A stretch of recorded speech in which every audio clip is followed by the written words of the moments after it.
So let's review what we did for immunology. So here, so let's see. So you have first defense, you have second line of defense. So both line of defense are called inherited from your parents. Okay, so everyone will be the same. And also, you use this same defense to against all the pathogens. No difference. So now, what do you mean by first line defense? Means that they have to come into your cell. Okay, some students confused, say, oh, okay, bacteria go to my lung, bacteria go to my digestive system. So that's considered not in your cell. Okay, so because they're still outside your skin, they're still outside of your mucosa. Okay, so we talk about this one. We also talk about second line of defense. So second line of defense also non-specific.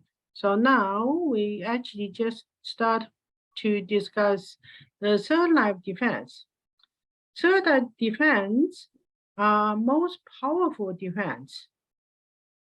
So APC stands for antigen presenting cells.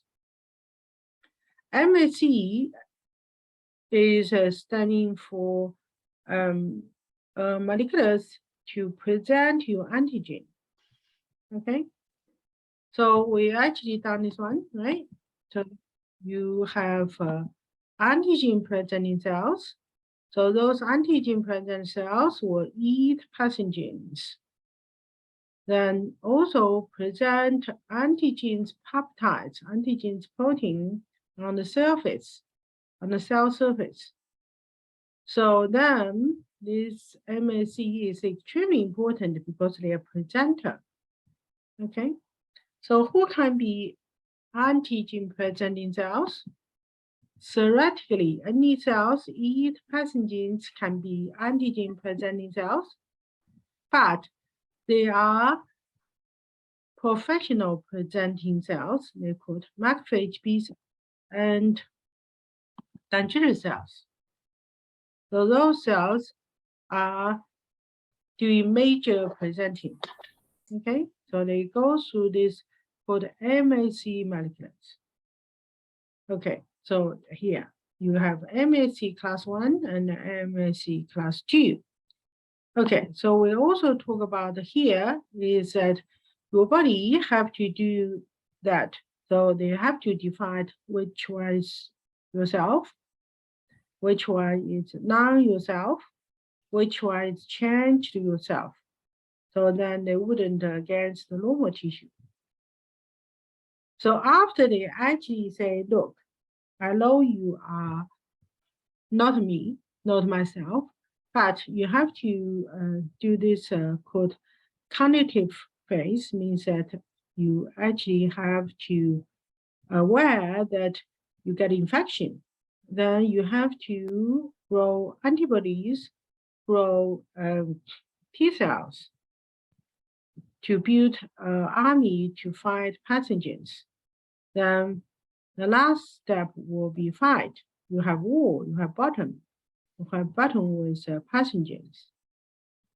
So then this wall actually has two types, primary and secondary. So this primary and secondary involve antigen. So involve antibody production and also special T cells. Okay, so this they both have a primary and secondary.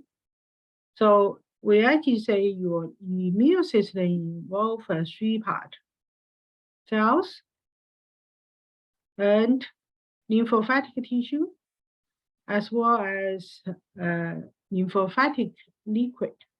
Okay, so now, so we actually especially say that these two scientists, and one is a medical student, another one is a young professor actually they do experiment. They found this MHC complex. Okay, so because of this finding, they got a Nobel Prize. Okay, so now let's go on. So we already talked about this one, right? So because you actually got cells to eat pathogens, then you lysine these pathogens and present pathogens peptides on the cell surface by MSC molecules.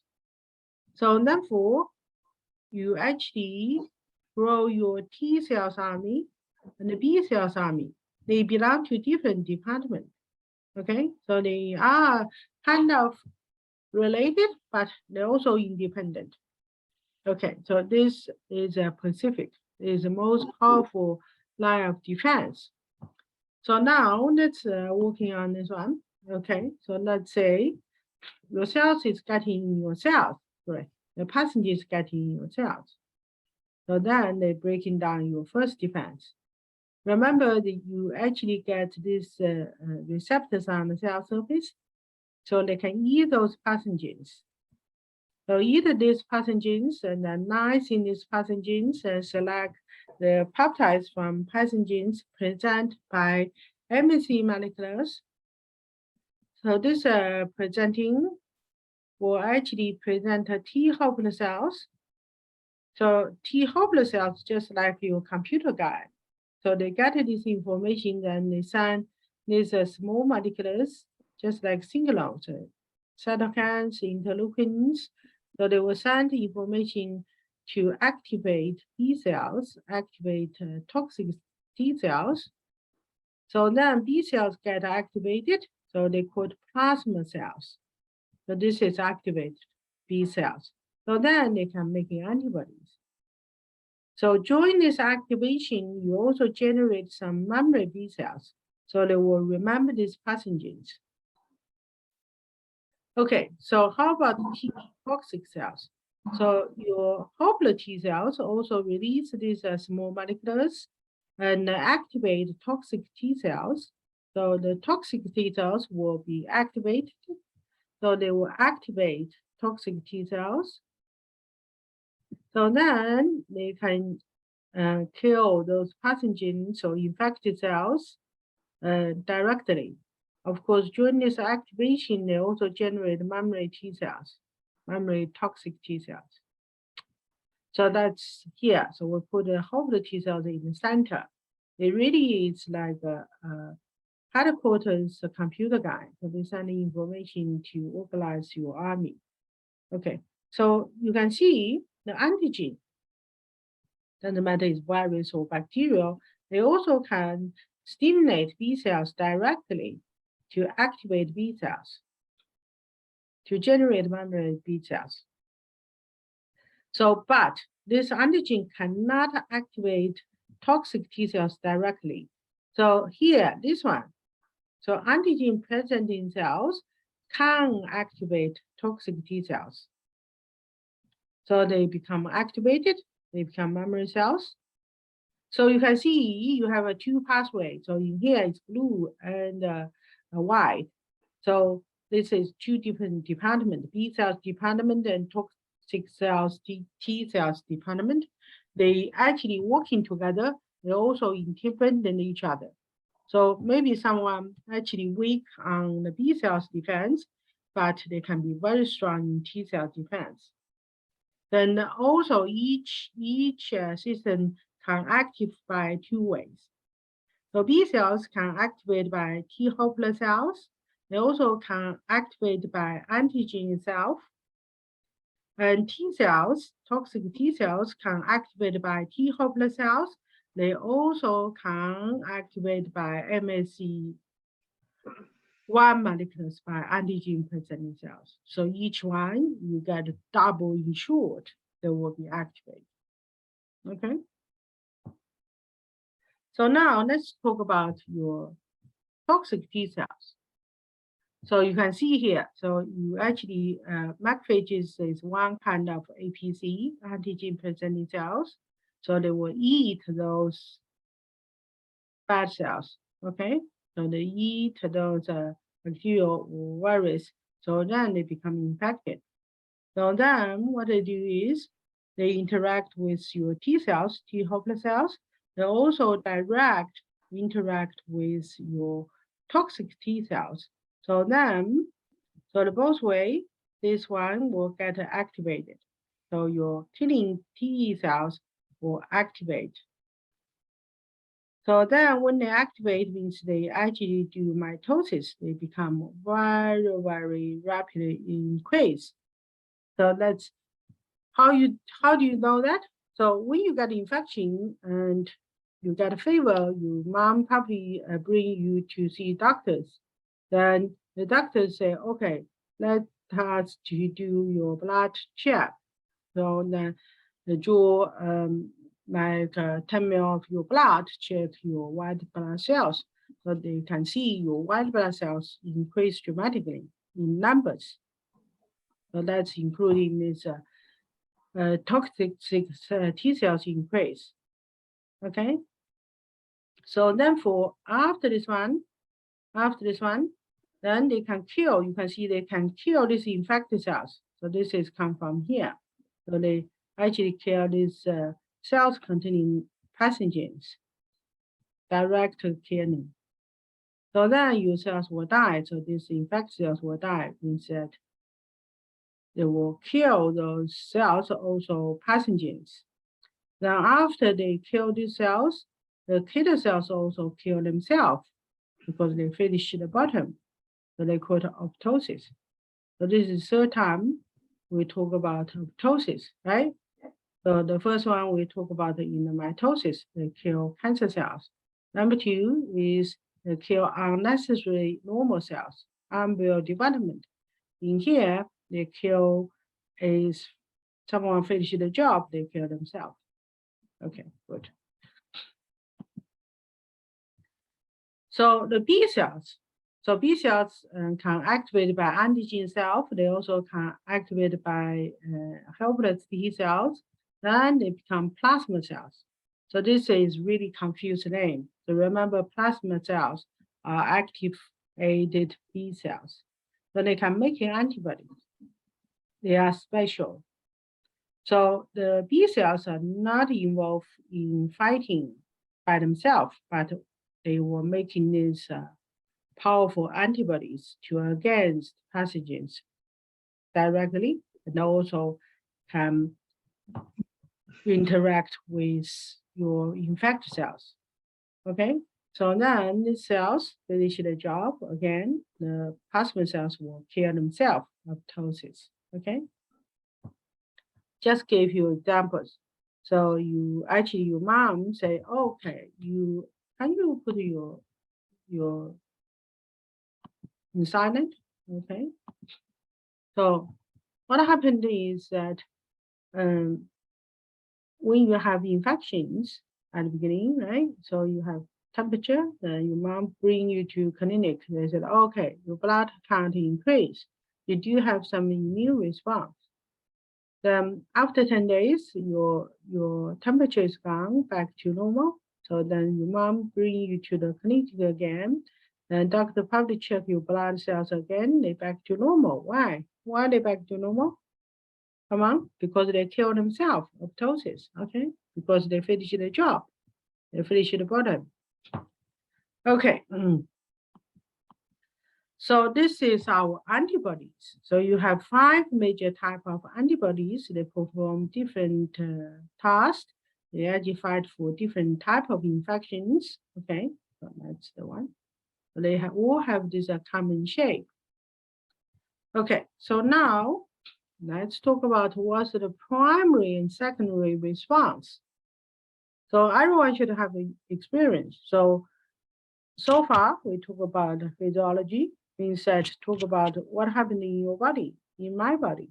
So it's not so difficult. Okay, think about it yourself. Let's say, oh, okay, you got infection. So then you probably like sick for a week, right? So you got temperature, you running nose, water eyes, and you have to stay on the bed for a couple of days, right? You are quite sick. Why? Because this first antigen come into your cells, So they grow really rapidly. So they destroy your normal cells, but your cells also eat them. So you have first line of defense, second line of defense. So then eventually they want to making this third line defense because they're most powerful defense. So they're making antibodies or T toxic cells army. They take time, right? We just talk about so long. Step 1, step 2. So then the first 7 to 10 days, your body hasn't built this army yet. It hasn't produced enough antibody yet. So therefore, you feel sick because your pathogen has no army. No, sorry, no enemy in your body. They grow, so that's why you're sick. So after you build your antibodies, then you can kill these pathogens. Okay, so your body recovered. Okay, so this really take about 2 days. Flu virus take about 2 weeks or even longer. Okay, so then you probably do not have flu again in this year at least. Why? Because you have memory cells. The memory cells, just like you store this information in your computer. So if this pathogen second time come in your body, then your memory cells will recognize them. They will actually grow really rapidly. So then you get a high titer of antibodies, high number of T toxic cells. So they can fire or they can kill those pathogens just at the door. So they wouldn't get a chance to grow in your body. That's why you didn't feel anything. You still feel normal, but it doesn't mean that your body didn't do anything. They do a lot of things. They're making antibodies, they're making T toxic cells army. Okay, so this is the one. Because those pathogens always come in. You always kill them at all. Okay, so if you have memory cells. So what's the trouble nowadays for the pandemic coronavirus? Because they changed themselves. So we already talked about this one in medical biology. So they changed.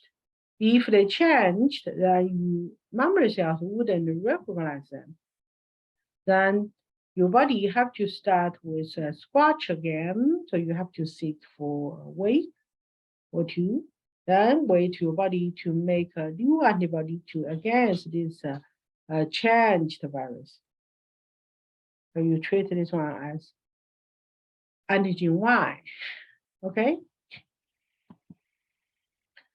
So the primary immune response is a response to an invader the first time come to your body, come to your cells actually.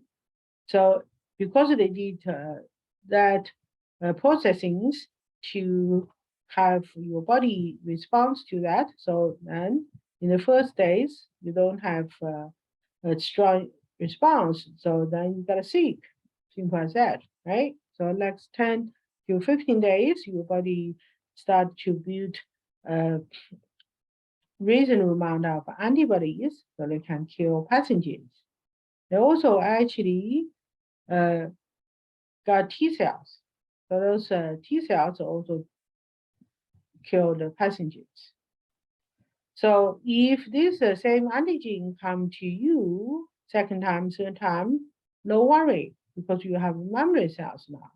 So they have a more rapid response to an invader if the second or third time come in your body. That's because you have a memory, because your body has memory B cells or T toxic cells, both memory cells. Okay, good. Okay, so we actually say cell life defense are very specific. So you have one type of T cells, T toxic cells, and one type of antibodies against these pathogens because they have this kind of antigen antibody interactions. Okay, so they have to interact. Otherwise, cannot kill these pathogens, right? Good. Okay. Okay, so we already done a lot for immunology. So let's making a summary. Okay, number one, you have passive and active immunity. Okay, passive means that someone gives to you. Active means that your body have to generate a defense. Okay, so let's see. Here, active. We already talk about you have first line defense, then you have second line defense, then you have antigen presenting cells, you have MHC molecules, so finally you generate special antibodies and special lymphocytes against these pathogens. Okay, so then of course these pathogens can cause disease because you need time to activate. Okay, so bacterial virus cause disease. Okay,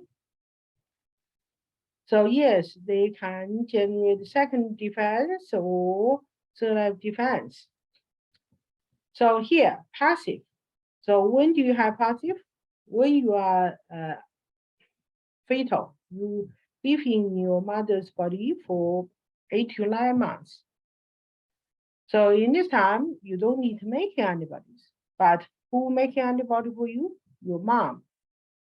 They will send to you together with the nutrients. And also when you're young, when you just born, normally baby, newborn baby, do not have the infection when first 3 months. Why? Because your mom gave you milk. The milk has some antibodies. Okay? Or your body still have some antibodies. Okay, so that's called naturally acquired. So how about artificial acquired? So this is very important for nowadays life. So I talk about active first because passive are not so common.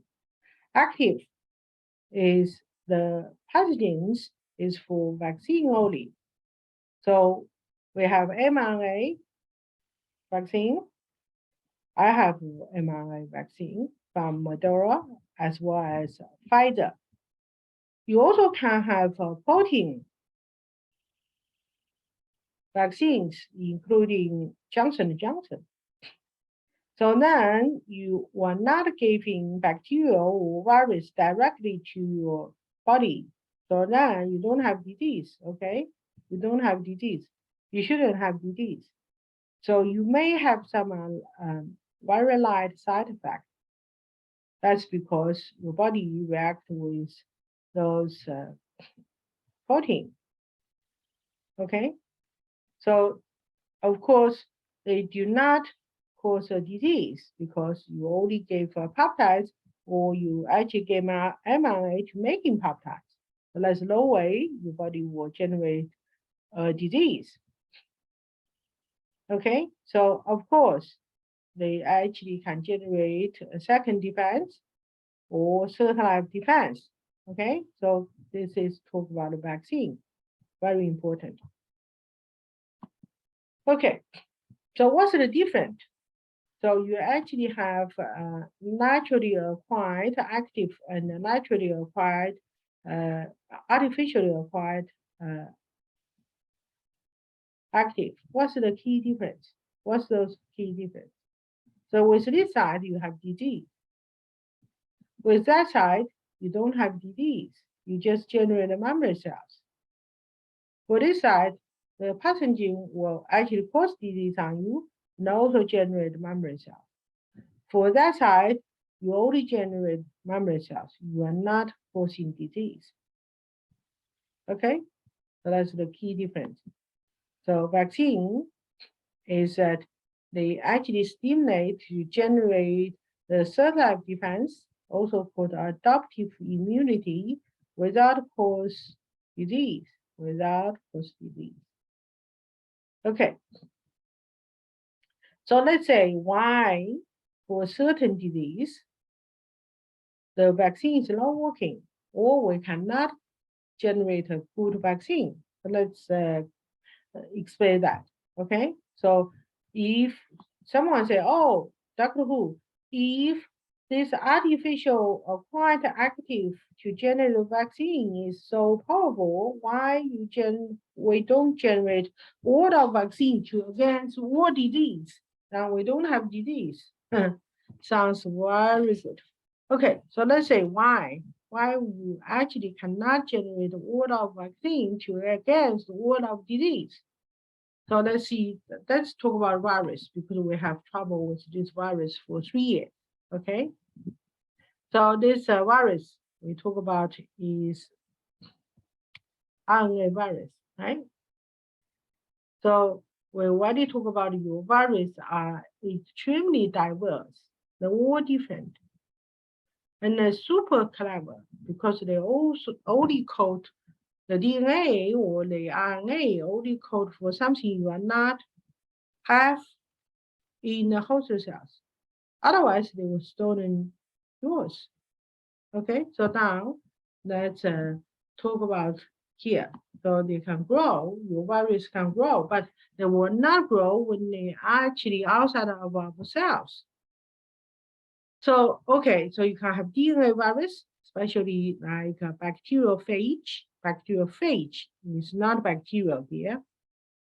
Bacteriophage is the virus, DNA virus for bacteria. So what they do is they do like typical cycle. So they infect these bacterial cells, for instance. So then they actually integrate to bacterial genome. So then they're breaking down the bacterial cells to replicate themselves, become multiple copies. So then finally, they can destroy the host cells and get themselves replicate. So this is called a lytical cycle. So then another one is they can integrate to host genome. They will not go out. They just stay there. The permanent stay there. So of course, these cells can grow. They can divide. Okay, they will grow. They will divide too. So which one's like this? HIV virus. So they will actually integrate to our genome, stay in our genome forever. They never go out. That's why once someone get HIV, you have no chance to get rid of them because they're part of your genome now. Okay. So what we are really afraid of this virus because the virus always change, always mutate. So every time they mutate, then your body have to have a new secondary and third defense, right? So the primary defense. Okay, so that's the one.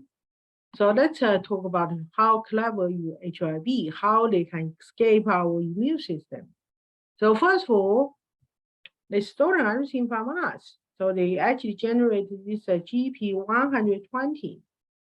So they will bound to our CD4 receptors on T helper cells. So even your T cells, T helper cells, will mistakenly taking them inside.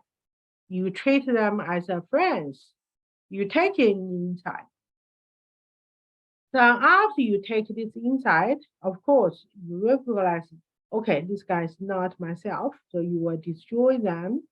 That's good. That's what they want you to do. So you disassemble these particles, so they will release the genomic RNA. So HIV is called reverse RNA virus. So they got genomic RNA. They release the genomic RNA. They also release an enzyme which packed in the bacteria called reverse transcriptase. So then they can use the genomic RNA to making DNA. So now let's move to this one. So let's say you have this called transcription, reverse transcriptase, right? So our body will not make this one because we always go to DNA, mRNA, protein. And this one is reverse. So they actually use here virus RNA to making the virus DNA. Then you got this piece of DNA, so they can insert in our genome. Okay, so if you insert in our genome, means you grow, they grow. So every time they want to make a new virus, they just can making one piece of mRNA. Then they use our protein factories to making all of proteins, enzymes you are not give to them, such like reverse transcriptase, so they can release, they can leave to another cells. They can leave to the another cells. Okay. So, okay, we said, do we make a mutation? Yes, we do make a mutation, but we have this repair system, right? So your DNA polymerase can repair. So they also get this Hoppler hand to hope we repair DNA, so you wouldn't have a frequent mutation carry on. But in the virus, they do not have this one. The reverse transcriptase in here, yeah, they don't check. They don't bother to check. So every time they copy from RNA to DNA, they change.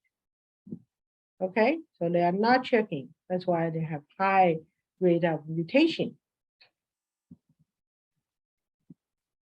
Okay, so now we actually understand what's the first line depends, second line depends, and third line depends, right? So, okay, so let's see. So you have this lymphocytic organs. So let's see what they do. Thymus on here. So thymus is the T cells school. So they teach your T cells how to kill the passenger cells, not yourself. That's why they call T cell school. So you also have a bone marrow. They're making all of your blood cells. They also teach B cells. Okay, so you have spleen, you have lymph nodes. They just like different gate. So they have check you. So then you have this lymphocytic tissue. So they actually can absorb excess food from your tissue, but be careful. They also are our immune system. So every time you get this bacteria want to go back to your heart, they will kill them. Okay, good. So your body have to be always balanced. So not generate too strong response, or you have to generate enough army to fight. Okay, so let's see what's the consequence you out of balance. For instance, your body continue to making antibodies. So here, this is normal immune response. So your antigen evade, then you're making antibodies, and then this antibody will against your pathogens. So eventually you recovered. Whereas autoimmune disease means that you overreact or you couldn't find target, but your antibody is produced. So if your antibody produced, your virus change means they lose target. So if continue like that, they will against your own. So that's why they cause autoimmune disease. Okay, good. So we already said that the lymphocytic system belongs to immune system. Okay, so immune system is actually also collect this fluid back to your heart, right? Okay, so just say this tissue are infected, they have access water because they swallow, right? So then you will collect those liquid, but not only collect, they also do check. So they check. So if they found it out any bacterial virus, they will help you to kill them. So this lymphocytic system has another function, very important too. So they can help us to absorb fat. Okay, so this is how this lymphatic system in our small intestine to absorb fat. You eat all different monomers, but other monomers can absorb like sugar, amino acid, they can absorb in amphibian cells and send to your blood, right? But here is the lipid, they cannot actually absorb this in the amphibian cells and stating here because they're hydrophobic, they are lipid. They cannot transport in your blood without bound to a protein complex. So most of the time, they will bound to proteins that are hiding inside. Okay, so that's why they go to lymphatic system first. So if you eat lipid, if you eat cholesterol, they will go to your lymphatic system first. Got it? Okay. So now let's do this one.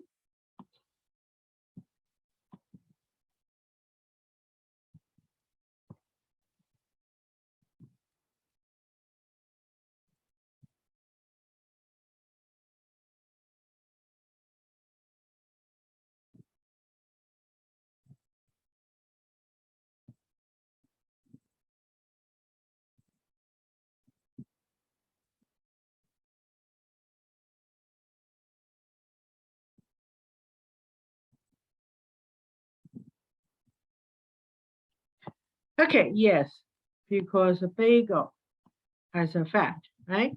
Good. Okay, so let's do those two.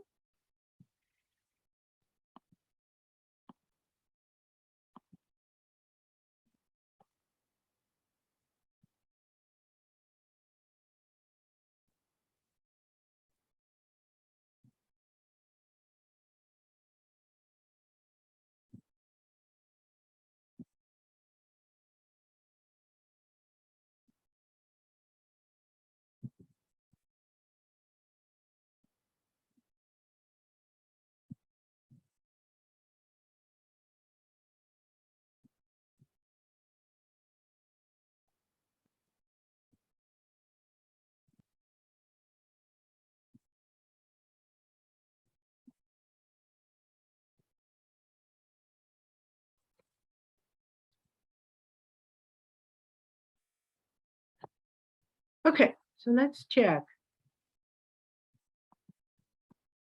The answer is E because your B cells making antibody. T cells is direct cellular. So then D, okay, D, we already done this one. Okay, good. Okay, so you have more questions down here. You can do practice, okay? So do practice before.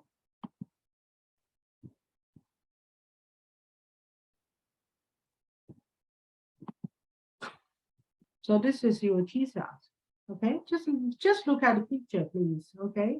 So the reason I gave you a picture or your textbook gave you a picture because they want to help you, okay? So you can see the T cells just like the killer. So they will kill these pathogens. So these pathogens infect the cells. So then the B cells were not involved in killing, so they're making antibodies to kill. Okay. So, okay, you have those questions you can practice, okay, think about it, but you do need to do revision. So, immune system is a very complicated system and also nerve system. Okay, so now let's talk about your nerve system.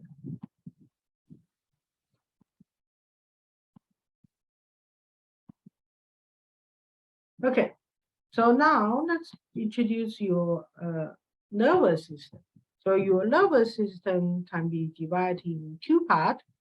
Number one, your brain and your spinal cord. Okay, so this is called the central nervous system. You also have all these different nerves. We call peripheral nerve system. So let's make it simple. So this is here, central nervous system, including brain and spinal cord.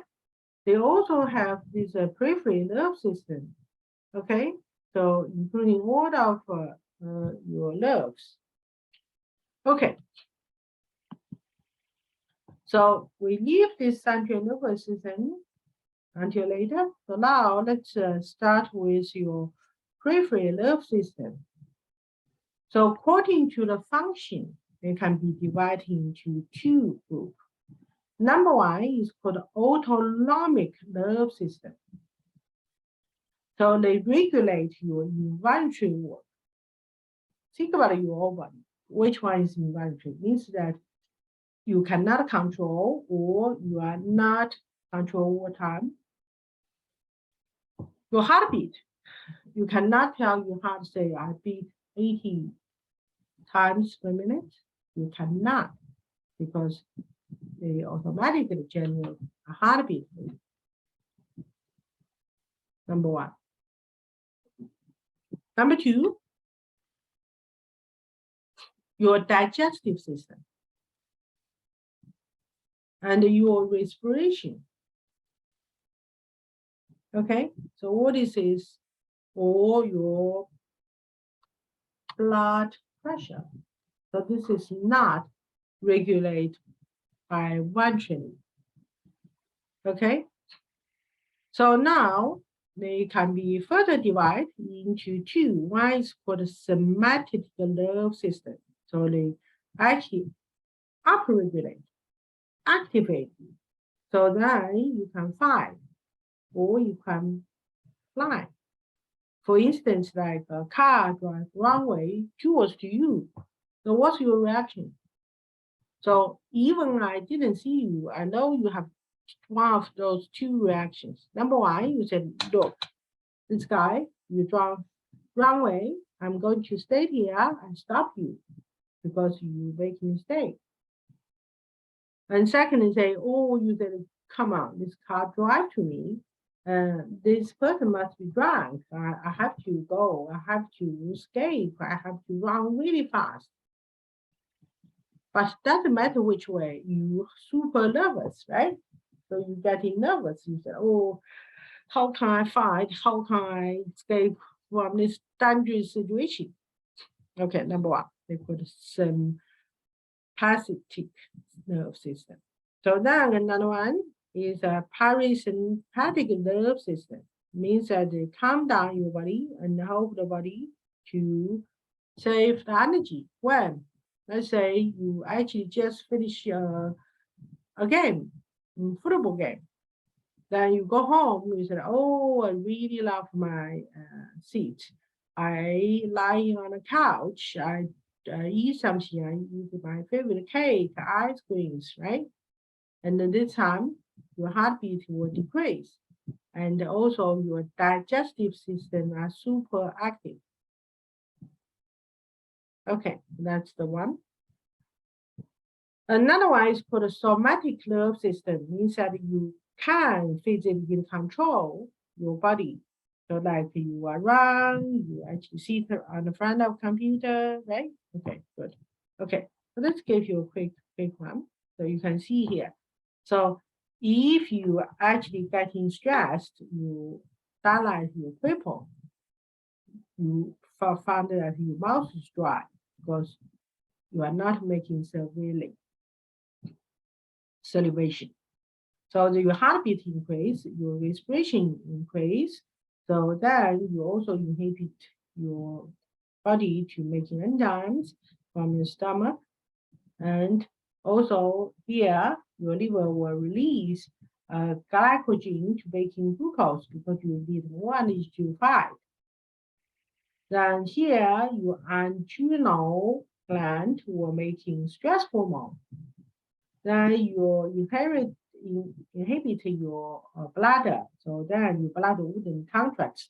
Otherwise, you have to go to the resting room, right? So opposite is if you actually go home, you finish your school, you finish your game, then your people become contracting. So you actually want to eat something because your mouth making salivation.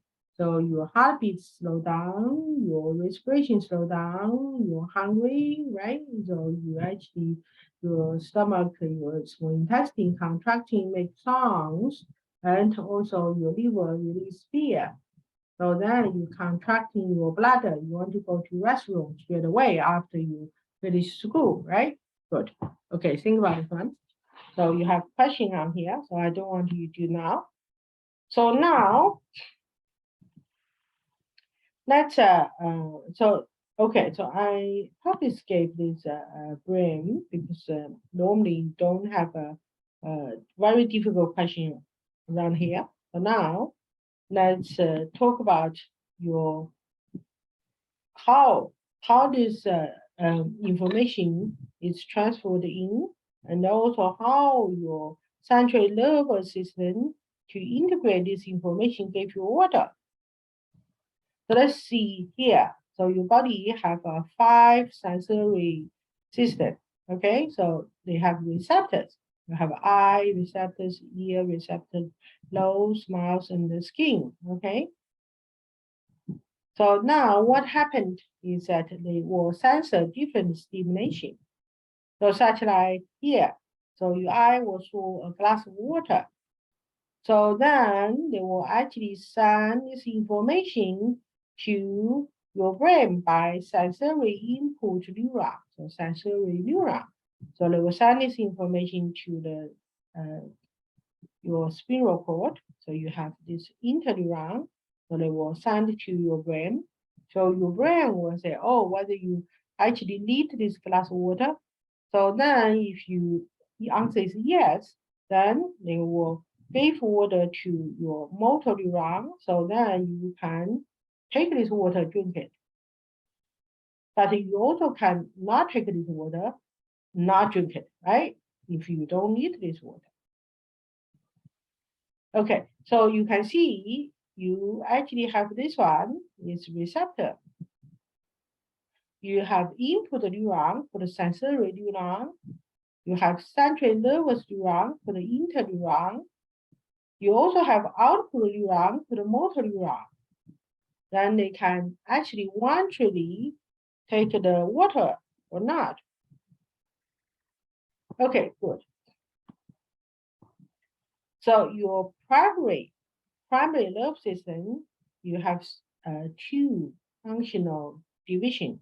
Number one, sensory division. That means that they actually collect information from your 5 type receptors, sent it in, sensory, sent it in. Then you have this interneuron. So the interneuron is in your central nervous system. Then you have motor neuron, means that they can receive order from your central nervous system. So they can take action. So like you move your hand, you hold a glass of water. Okay, so now let's see this picture.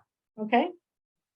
So what you can see is here. So you actually say, oh, this is normal sense. You can see water on the table. You can send the information by this for the sensory neuron, right? Number 2, sensory neuron. So here is interneuron. So they will send to your brain. So your brain say, okay, I want to take this water. So then you move your hand to take this water, correct? So then you also have an emergency. What's an emergency? The emergency is this one. So let's say you actually touch sharp things by accident, or you touch the hard surface by accident. So then your receptor will sensor. They will send information. So they still go to your sensory neuron, they go to interneuron. Okay, be careful though. Only look at this yellow one. So although they go to your interneuron in the spinal cord, but they will not wait your brain to give you order. So they will actually quick response. So then your hands will move out from this pin. So then you remove very quickly. So this is called a reflex. So this reflex is not dependent on your brain order. So you have this reaction for sure. I have this reaction too. So 2 years old baby has this reaction too. Okay, so it means that you're born to have this reaction.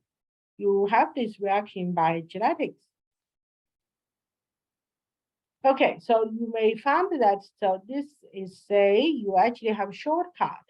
So you have here stimulus, you have a sensory neuron, you pass this interneuron and give your reactions to remove your hands from the stimulus.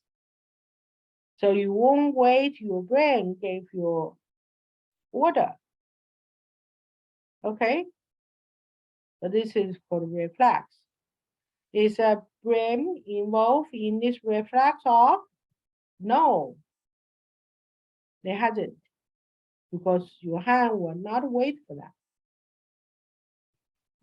Okay, so let's see your eyes.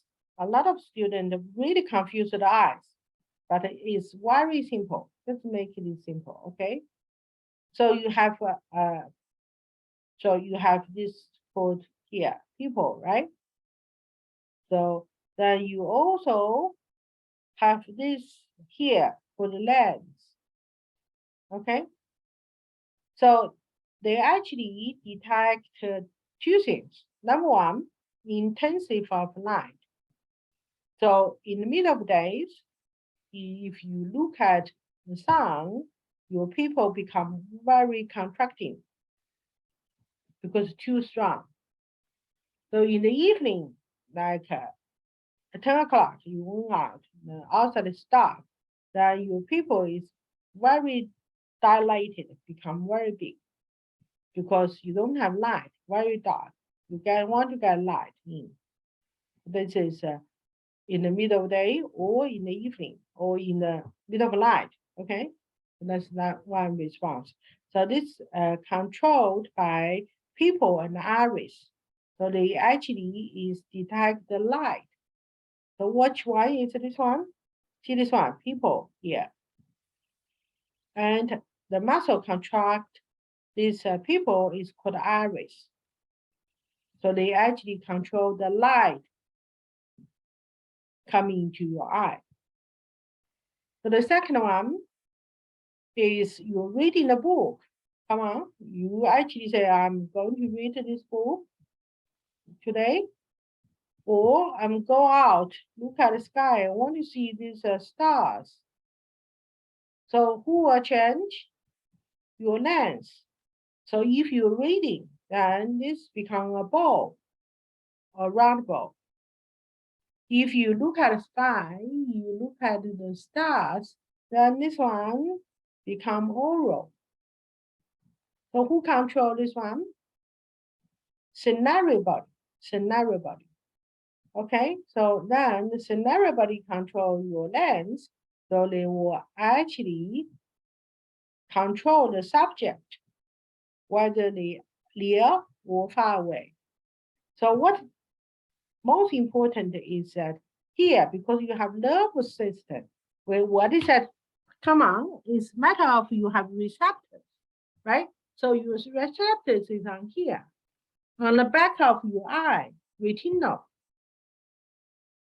Okay, so your light will hit on here, and also your letters will hit on here, and your moon and your star will hit on here.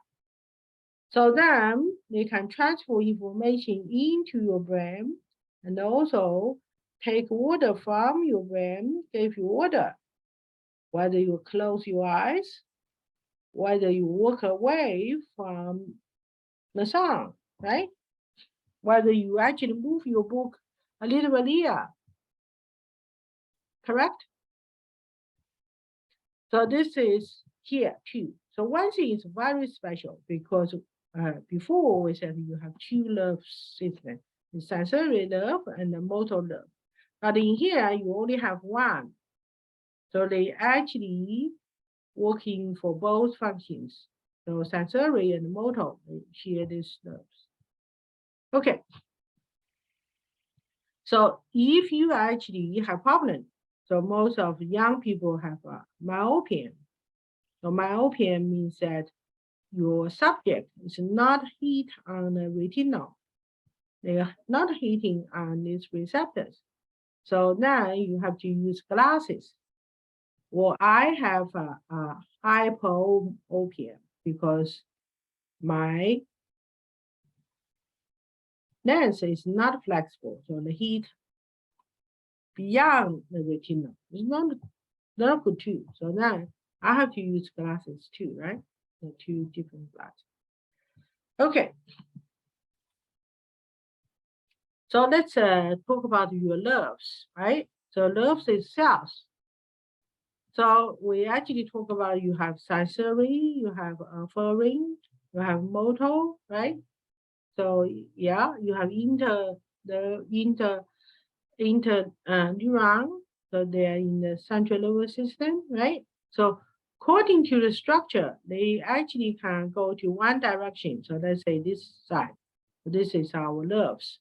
So here you have receptors.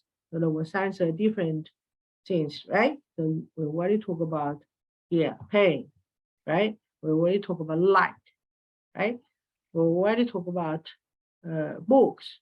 Okay, so they will sense and they give information to these cells. Okay, so then they pass your cell body, they go to axons, then go to terminal end.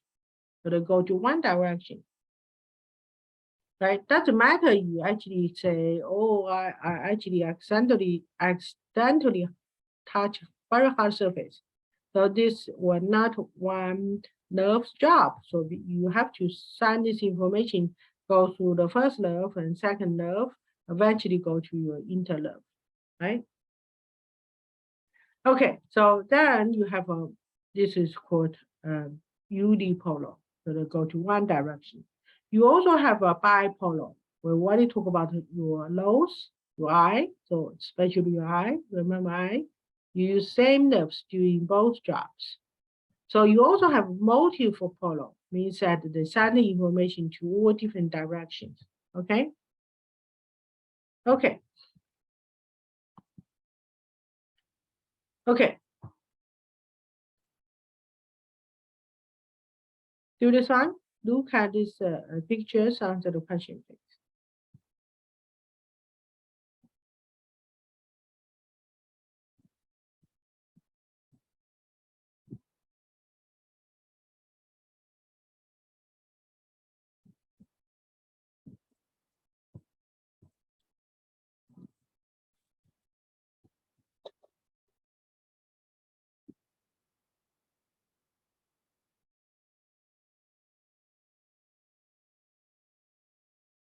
Anyone else?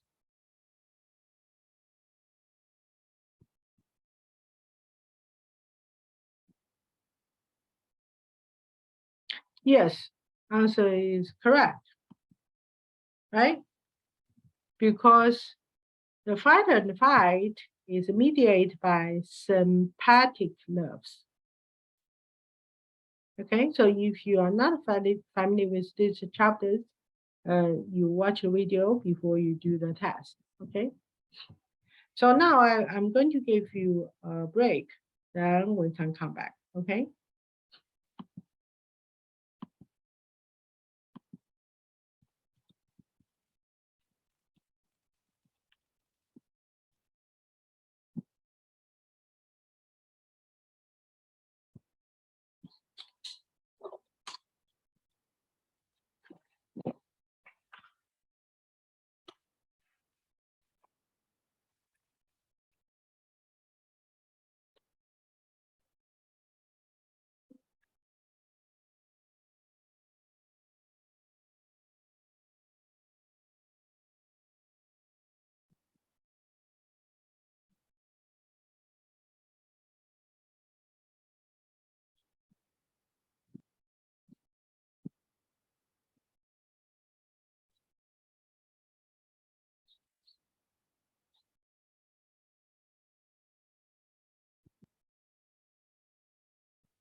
Okay, so now let's talk about two most important issues for exams. Number one is how a neuron transfer information within a cell. So number two is how neuron transfer information between cells. So those two will cover how neuron communicate, how neuron transfer information. So let's start with the first one. Okay, the first one.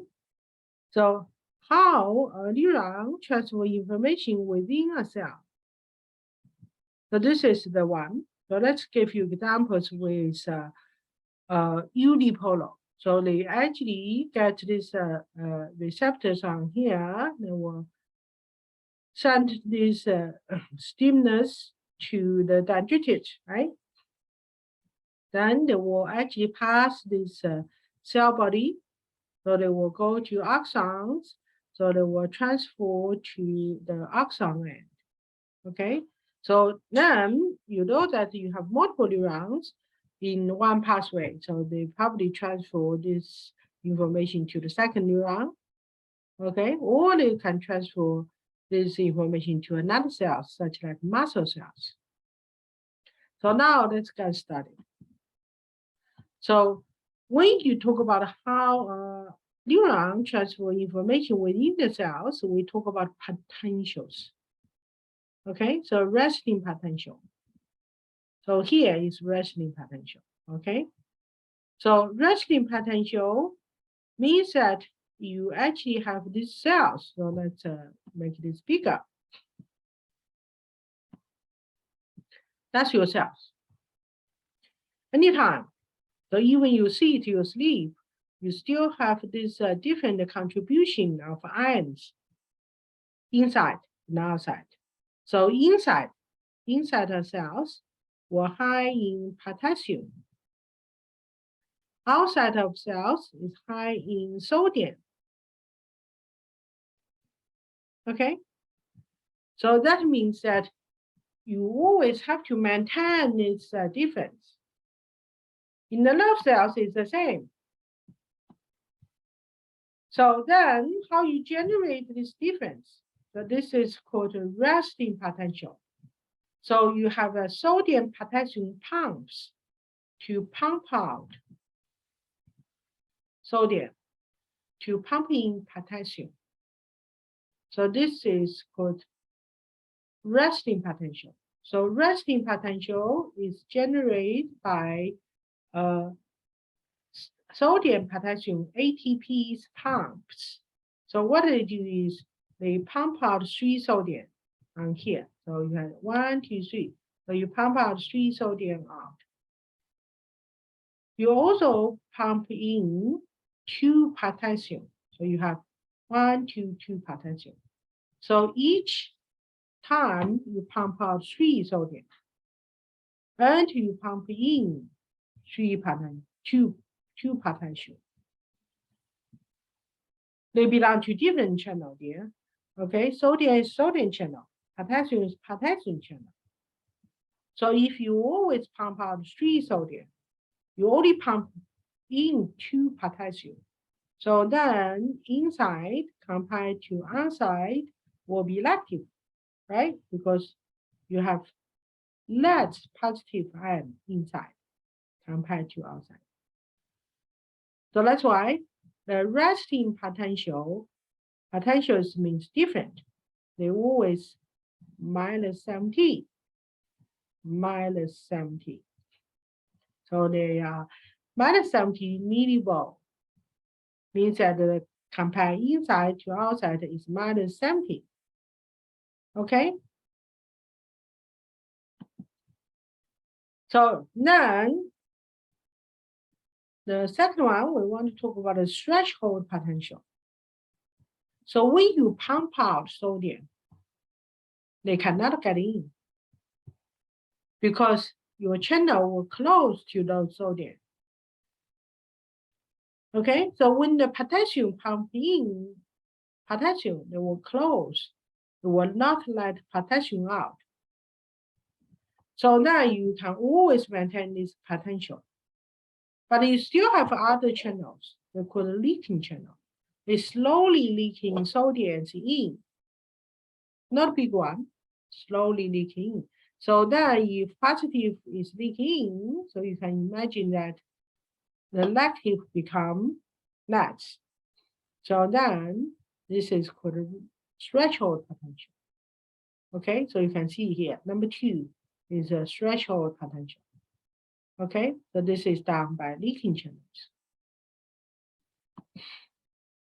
So now we reach to this here, minus 55 is called threshold potential.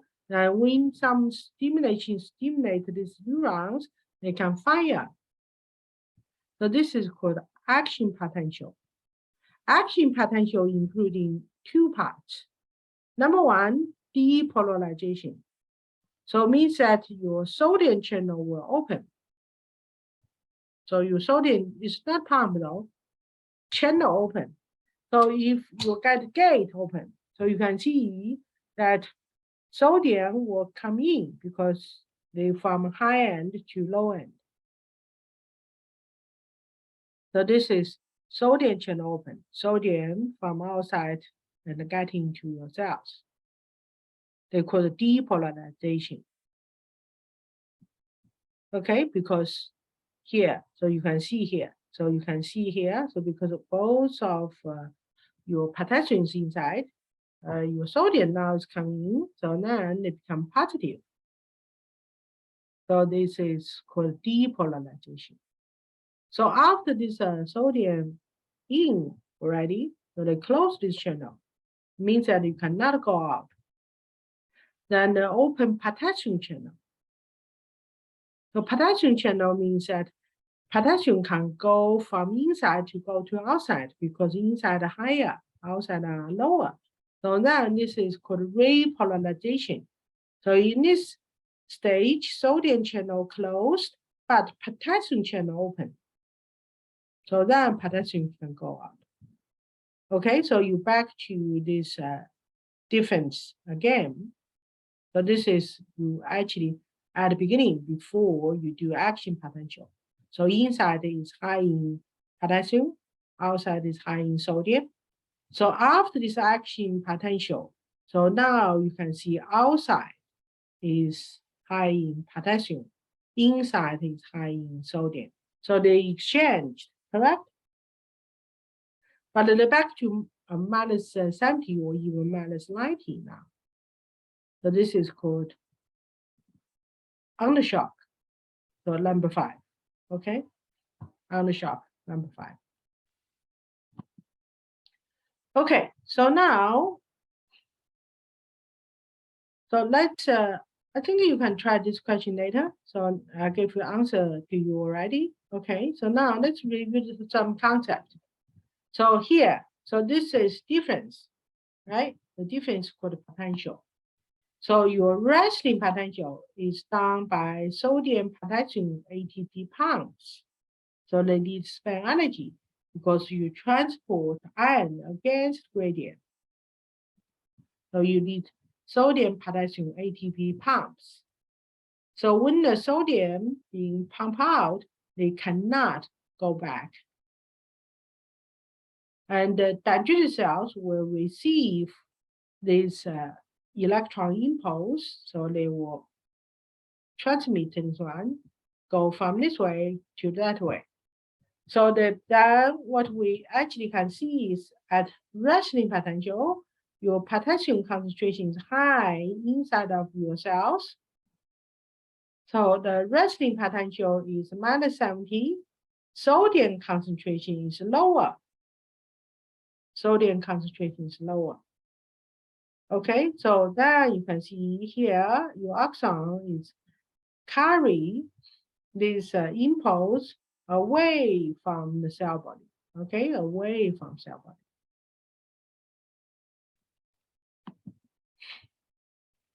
Okay, so your neuron is really like an electricity transport network in your house. So this transport need protection. So which one is a protection? Is swan cells. So swan cells is the protective cells on your peripheral nerve system. Okay, so your central nervous system will use another system, another cell. This is for your peripheral nerve system. So they actually wrap around this here axons. So you won't get disturbed. So they also have this gap. So this gap is called lot of rubber. We will talk about this later. So then, because they form this protection is called Manning sheets. So now let's do this question. So you can see here. So this is Manning sheets. Okay. So you have this gap in the between. So we'll talk about this gap later.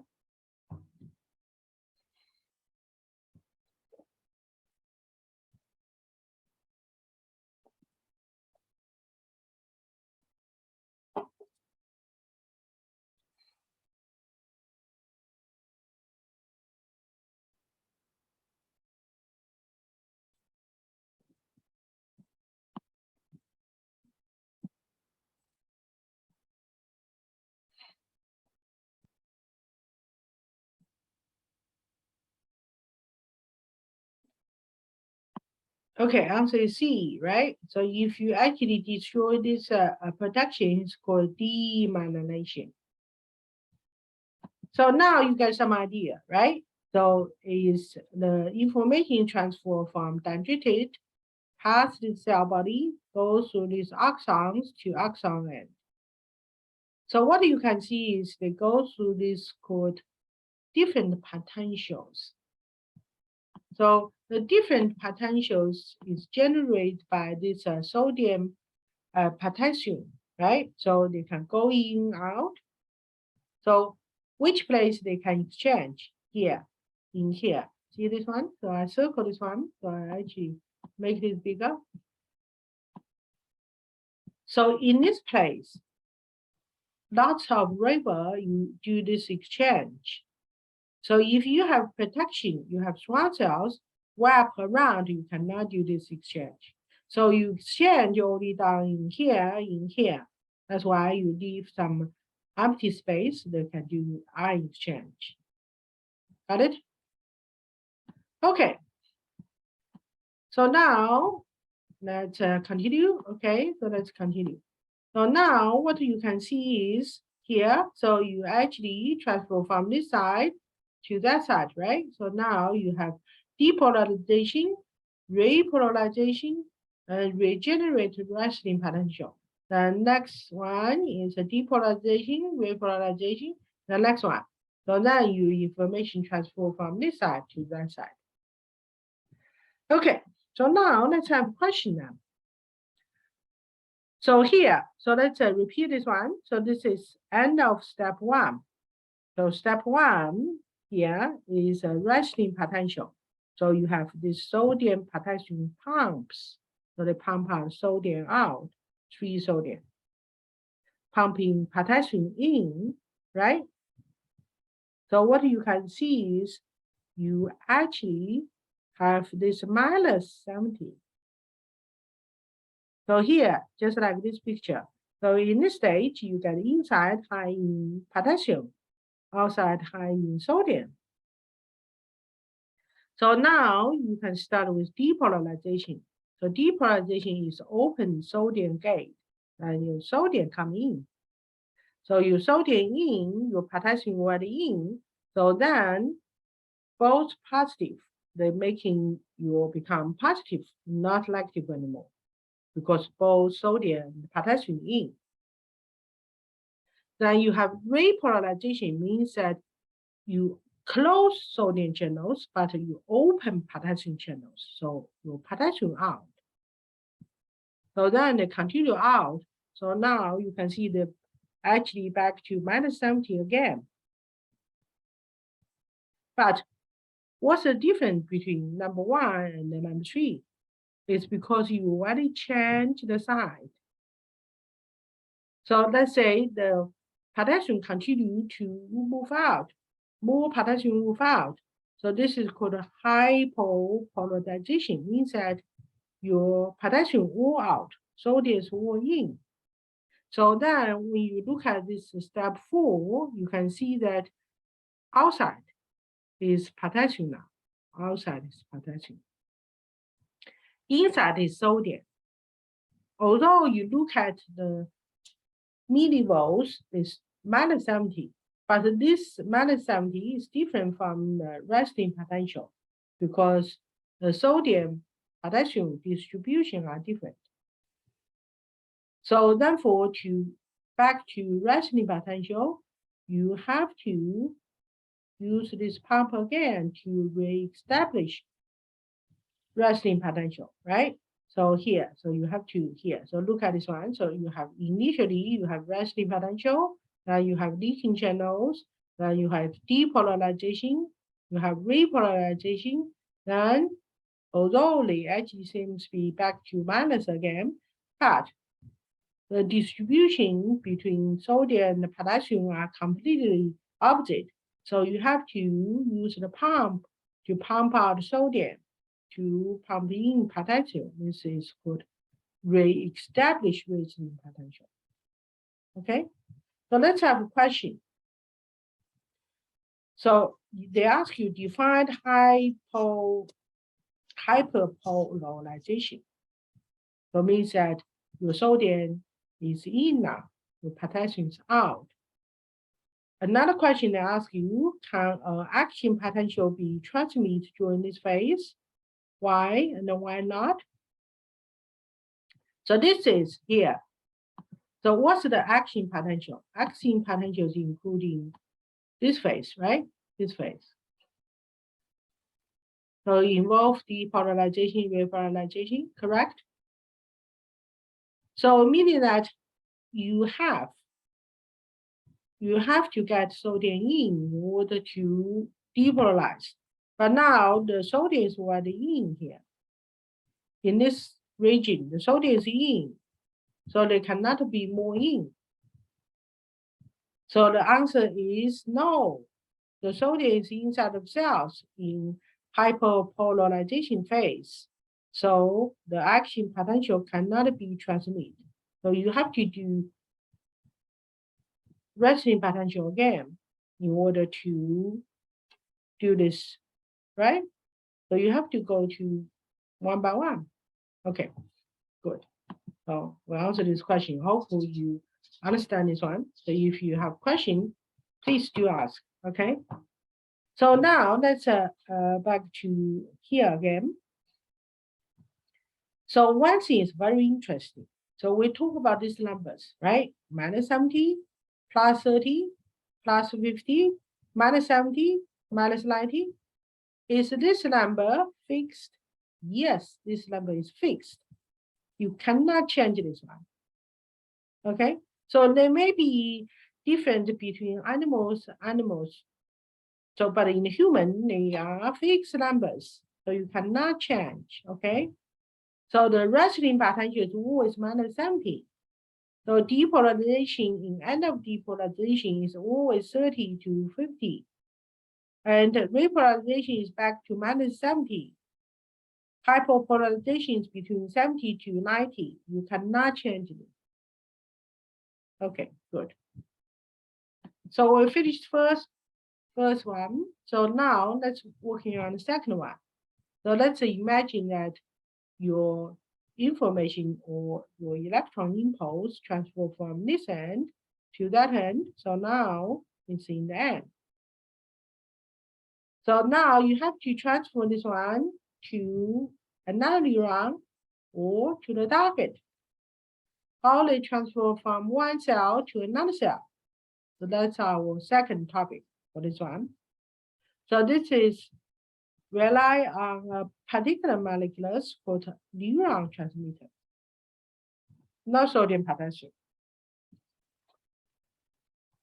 So when you can see when they transfer to here, you get potassium in. So this will actually mediate you making special chemicals called the neuron transmitters.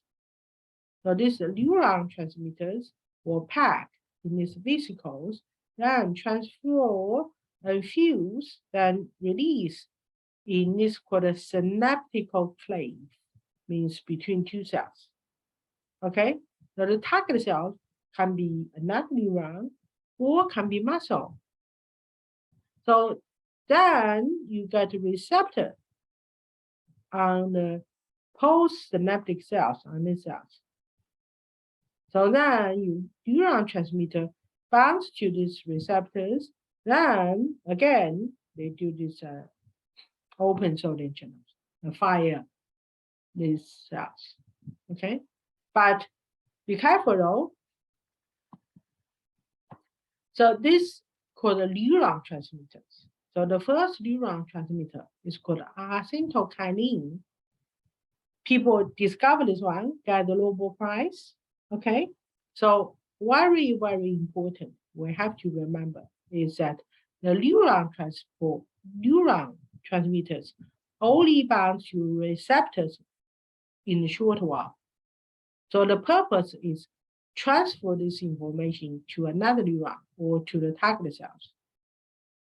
Okay, so therefore, of course, you will have two enzymes. So number one enzymes is inside of this called presynaptic nerve. So that we're making these neuron transmitters and the pack and the release. So this is acetylcholine. So they will bound to receptors, get the second cells, target cells fire. So then they soon will leave these receptors. They cannot bound to these receptors permanently. Otherwise, you keep fire for the target. So if you keep fire, the target is like take the drugs, very dangerous. Okay. So therefore, you need another enzyme on here. So that we're breaking down these neuron transmitters because these neuron transmitters will not automatically leave these receptors. So the enzyme is destroy these neurotransmitters so then they can leave. So when they actually broken down, they become acetyl and choline. So choline can reabsorb back to presynaptic neuron. They can be reused. So you always have to have these two enzymes. One enzyme is a producer of this acetylcholine. So location is in here. Okay, location is in here. So the second enzyme is breaking down acetylcholine.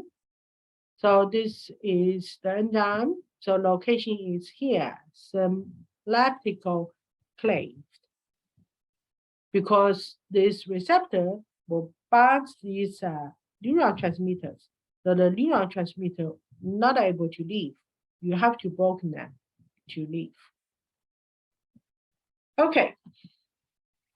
So of course we have none of these neuron transmitters. Okay, so this is second one. Okay, so you also have this called inhibitor neuron transmitter, inhibitory neuron transmitter. So they actually can breaking down this fire. So they actually make you settle down, not fire. So just like in the evening, you want to cooling down, you want to go to bed. So this is the one, the GABA. So this is only working in the central nervous system. So now let's have a question, please.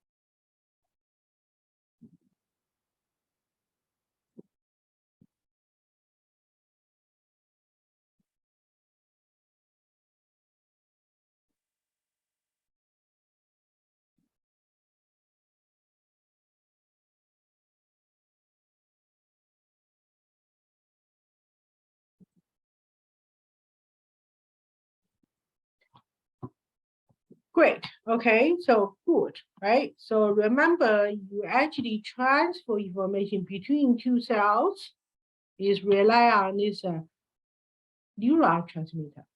Neurotransmitter. Okay, just give you examples. Okay, so let's say you actually want to transfer this information from a neuron to muscle. So get your muscle fire so they can move. So of course you can actually see here. So you get these neuron transmitters made in your presynaptic nerves. So they will release. They will bounce to the target cells. So this time, target cells is muscle cells. So when they actually receive these neurotransmitters, they get a fire.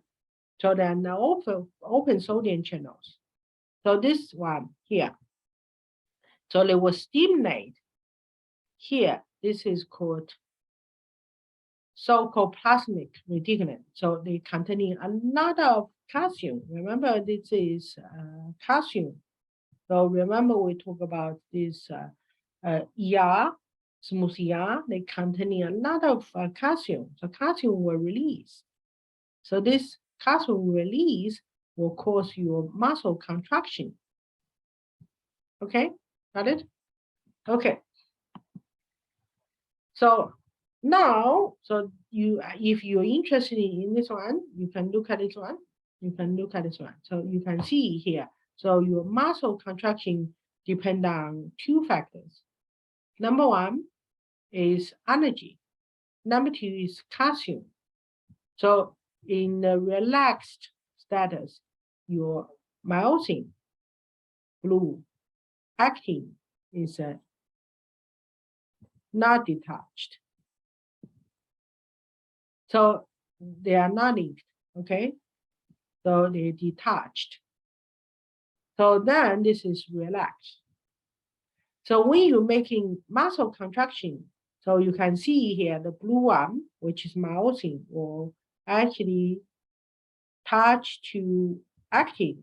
So they actually bring these two actins together, or you can have muscle contraction. Okay. So now let's have a look. So this is your turn. We already talked about this one. So now quick doing this one. We already finished this part.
Okay, great. So let's have a look. Okay.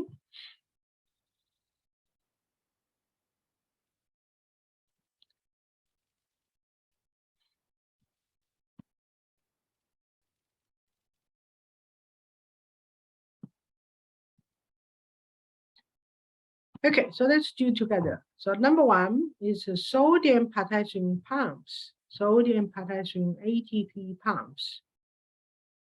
Number two, cannot, right? So number three, receive electron impulse. So now direction is dendritic cell body and axons. Number five is higher, potassium is higher. And six, resting potential is minus 70. Number seven is lower, sodium is lower inside of cells. So then you can see is towards or away from cell body. Okay, good. Okay, so now let's continue. So let's talk about your circulation system. So for our circulation system, we are closed circulation system. And the lower animals or the insect, they have open circulation system. So now let's have a look. So what do you mean by closed circulation system? So you can see you have all different tubes. So they actually go out from your heart is called artery. Return to your heart is called vein. So what you can see is here, so if in your tissue, the blood vessel becomes smaller, but you do have this blood vessel connect to all of your tissue. This is called a closed system. So let's talk about your blood contents first. So your blood contents, including those three parts, liquid part, called plasma. So plasma containing CO2 and hormone, protein, antibodies, waste. So liquid part of blood. So do you remember that your CO2 is dissolved in your liquid, blood liquid. Then the housing keeping cells, only one type, red blood cells. So the red blood cells are very special. So they have school name. They don't have nucleus. They do not have nucleus. So then they cannot divide. They are terminal cells. So in the human, they only have 120 days life. So in these red blood cells, they carry hemoglobin. The hemoglobin main job is carry oxygen to all of your cells to supply oxygen. So remember, your red blood cells is not carry CO2 as the job. Okay? So oxygen carried by hemoglobin, plasma carries CO2. So that's two housing keeping part.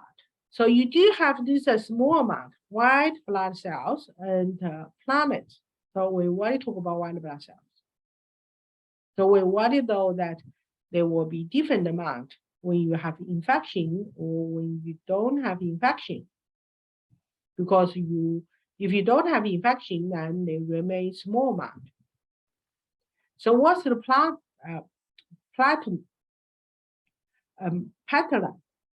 The platelets is the bleeding reagent. So they also have school name. So the job is stop your bleeding. Okay. So again, they maintain a small amount when you don't have a bleeding problem. When you are not cutting your fingers, you are not damaging your tissues. Okay. So this part. this part change a lot, depending on whether you need it or not. Okay, good. So this is our red blood cells. So you can see they don't have nucleus. So if they do have nucleus, means they are white blood cells. So now let's talk about your different blood system, right? So we already talk about you have ABO blood system, you have RH plus and RH negative. We also talk about you have M blood, you have N blood, right? So now let's summarize. Okay, so then the major blood type is ABO blood. So what do you mean by ABO blood? Let's quick go this one. So if you are A blood, means you have A antigen on the right blood cells. Then your body have a B antibodies. So then when you need the blood from somewhere else, we call it blood transfusion. You can accept A and O because you don't have antibody against A or O. So what do you mean by blood transfusion? Are they transfer liquid or they are transfer red blood cells? Red blood cells, okay? The reason you need someone's blood, you need someone's red blood cells, not liquid, because liquid can give to you directly. Okay, so it means that you need someone's red blood cells. So your body must not have antibody against this one. So what is danger? So what is danger is you actually giving around foreigners blood cells. So because your body has an antibody against them, so they will lyse someone's red blood cells. So then they become antigen. So you have a body reactions.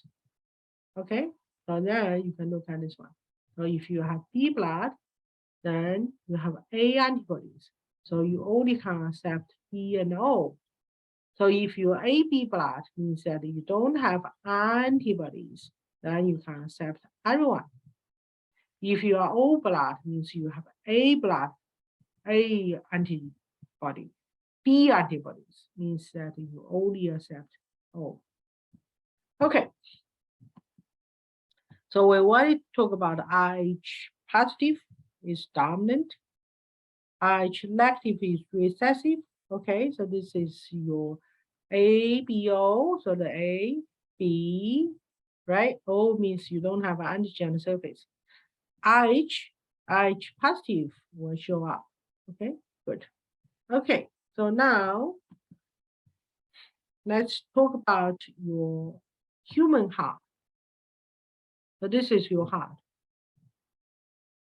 So what you can see is two colors. So what these two colors means? The red color is oxygen rich. Blue color is CO2 rich. So let's get started, okay? So this is your circulation pathway of your blood. So what you can see is you actually accumulate the blood from your body. So this is the upper part. So they accumulate from this superior venous cover. The bottom one is called inferior venous cover. So they will be transported into here. They called right artery. So then they pass this one, they called right AV valve, just like you do. So then they go to your right ventricle. Then eventually they will go to your lung. So this is called pulmonary artery. So they will go to your lung. Then they come back after exchange CO2 with oxygen. And this is called pulmonary vein. So then they go to your left artery, left ventricles. Then you actually full of the oxygen rich blood.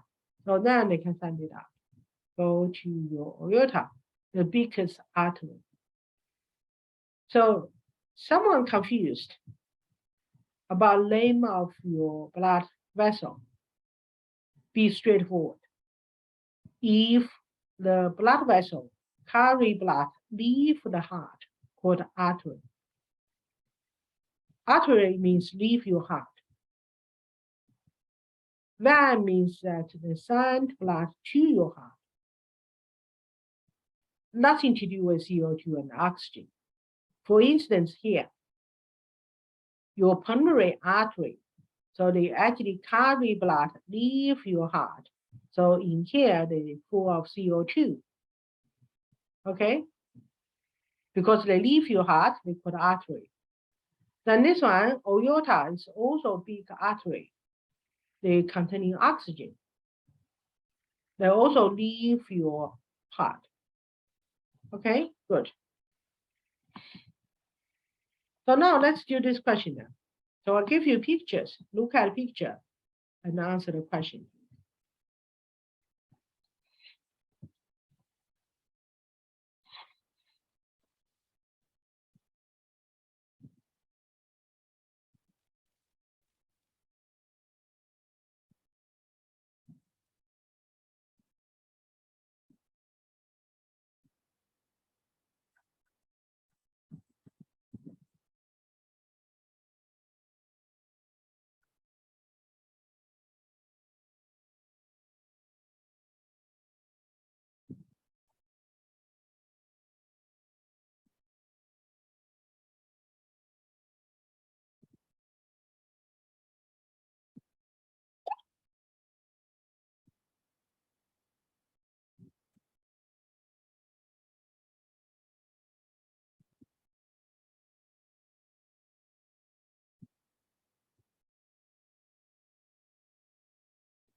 Okay, so now let's check. So answer is B, right? Left ventricle. So this is left ventricle, correct? So this is left ventricle. So they will send blood to aorta, to whole body, correct?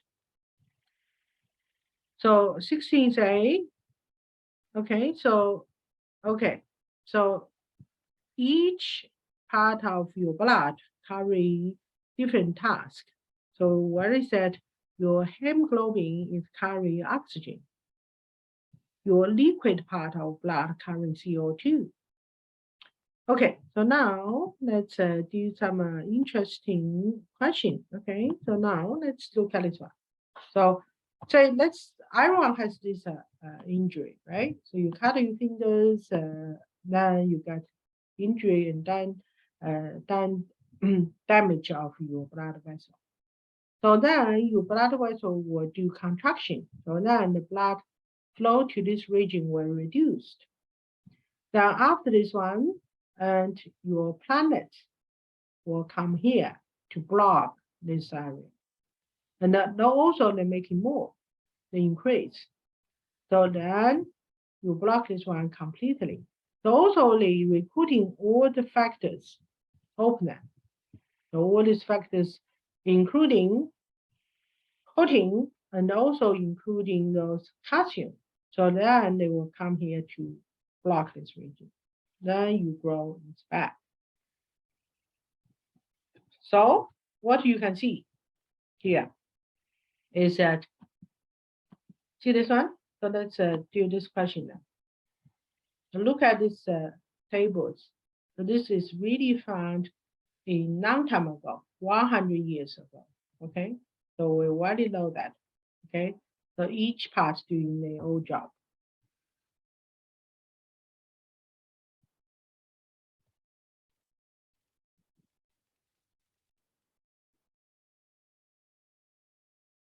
Correct. Yes, your red blood cells are not going to stop your bleeding. Okay, doesn't matter how many red blood cells you have. Okay, the problem is the red blood cells is carry oxygen, so your planet and all these factors will stop your bleeding. Remember, we talk about hemophilia in the genetics, right? Means that you have problem with one of these factors, the protein factors. Good. Okay. Done. So now let's work on how the hemoglobin deliver oxygen. Okay. So let's start this one. So let's say you're doing exercise. So then your muscle will need more oxygen to breaking down ATP, so breaking down glucose to making ATP. So then your local temperature will increase for sure, right? Because you're doing exercise. So now what happens is if the local, your tissue, the muscle increase temperature, then they will reduce hemoglobin affinity for oxygen. So look at this one. So here, x-axis is showing the P oxygen. P oxygen means that how many oxygen you have. So y-axis is affinity of hemoglobin to oxygen. So you can see as your temperature increase, let's say here, you normally you have 37 degrees around, but if you go to 40 degrees, you can see that here, so the affinity to oxygen is decreased by those hemoglobin. So that's good because they can release more oxygen to the side, to your muscle. So now let's do the last one, CO2 levels. So carbon dioxide. So we have already emphasized many times your carbon dioxide is carried in the water because the CO2 can dissolve in the water to form bicarbonate. The bicarbonate can combine with sodium, potassium, water of positive ion. Then if hydrogen, so if the hydrogen is increased, your pH will drop. So here, if you have high CO2, then they will reduce the affinity of hemoglobin to oxygen. So when you have more CO2, it's when you actually muscle actively because they will sperm, they will do cellular respiration to make more CO2, right? So then, so this is good, means that they release more oxygen to this side. You need it. Then another way is if you release more hydrogen, then you also drop pH. So if you're low pH, then you can see this one. So this is pH 7.6. This is 7.4. So this is 7.2. So then normally is 7.4, correct? So if you actually low pH, then you can see your hemoglobin bound to oxygen were reduced, so they can release more oxygen to the side. So this is how they regulate it. Okay. So now let's do this one. So let's do this one. Okay. So by the way, your lung is the place to do CO2 and oxygen change. How they do that? Your lung has this called alveoli, alveolus, or alveoli. So they actually have very, very thin tissue. So then your CO2 and oxygen can do passive transport. Okay, so now let's do this question now. So some words you may not familiar is called ventilation. Okay, so ventilation, the ability. So here, no ventilation. Okay, good. So you can do this question, no problem.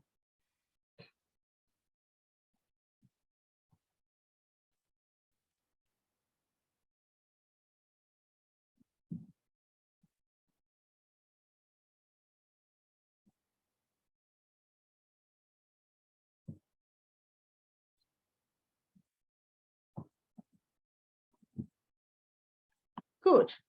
So answer is B. Okay, so because you look at these figures, right? Good. Okay, so we actually talk about this blood and the lung. So now let's continue. So let's talk about your blood pH.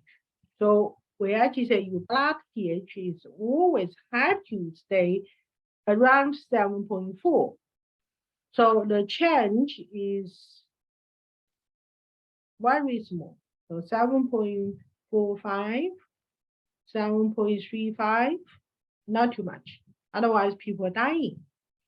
So how you regulate this one? By a few organs. So of course, lung, we already talk about, right? So also kidney also play a very important role to maintain your blood pH. Okay, so now, so let's do this question. So we already done this one. So now let's do this one. Do this one then. So ventilation means your respiration rate. So you're breathing and out for the ventilation. Okay.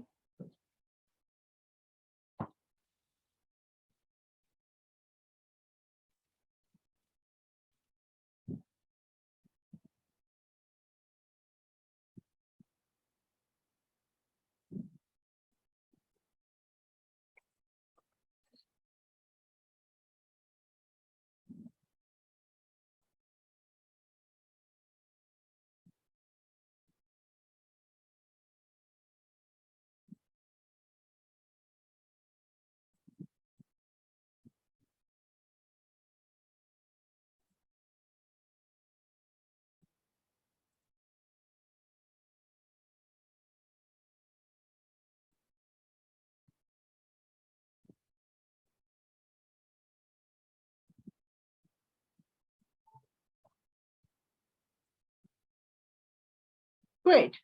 This B. Okay, good. Very good.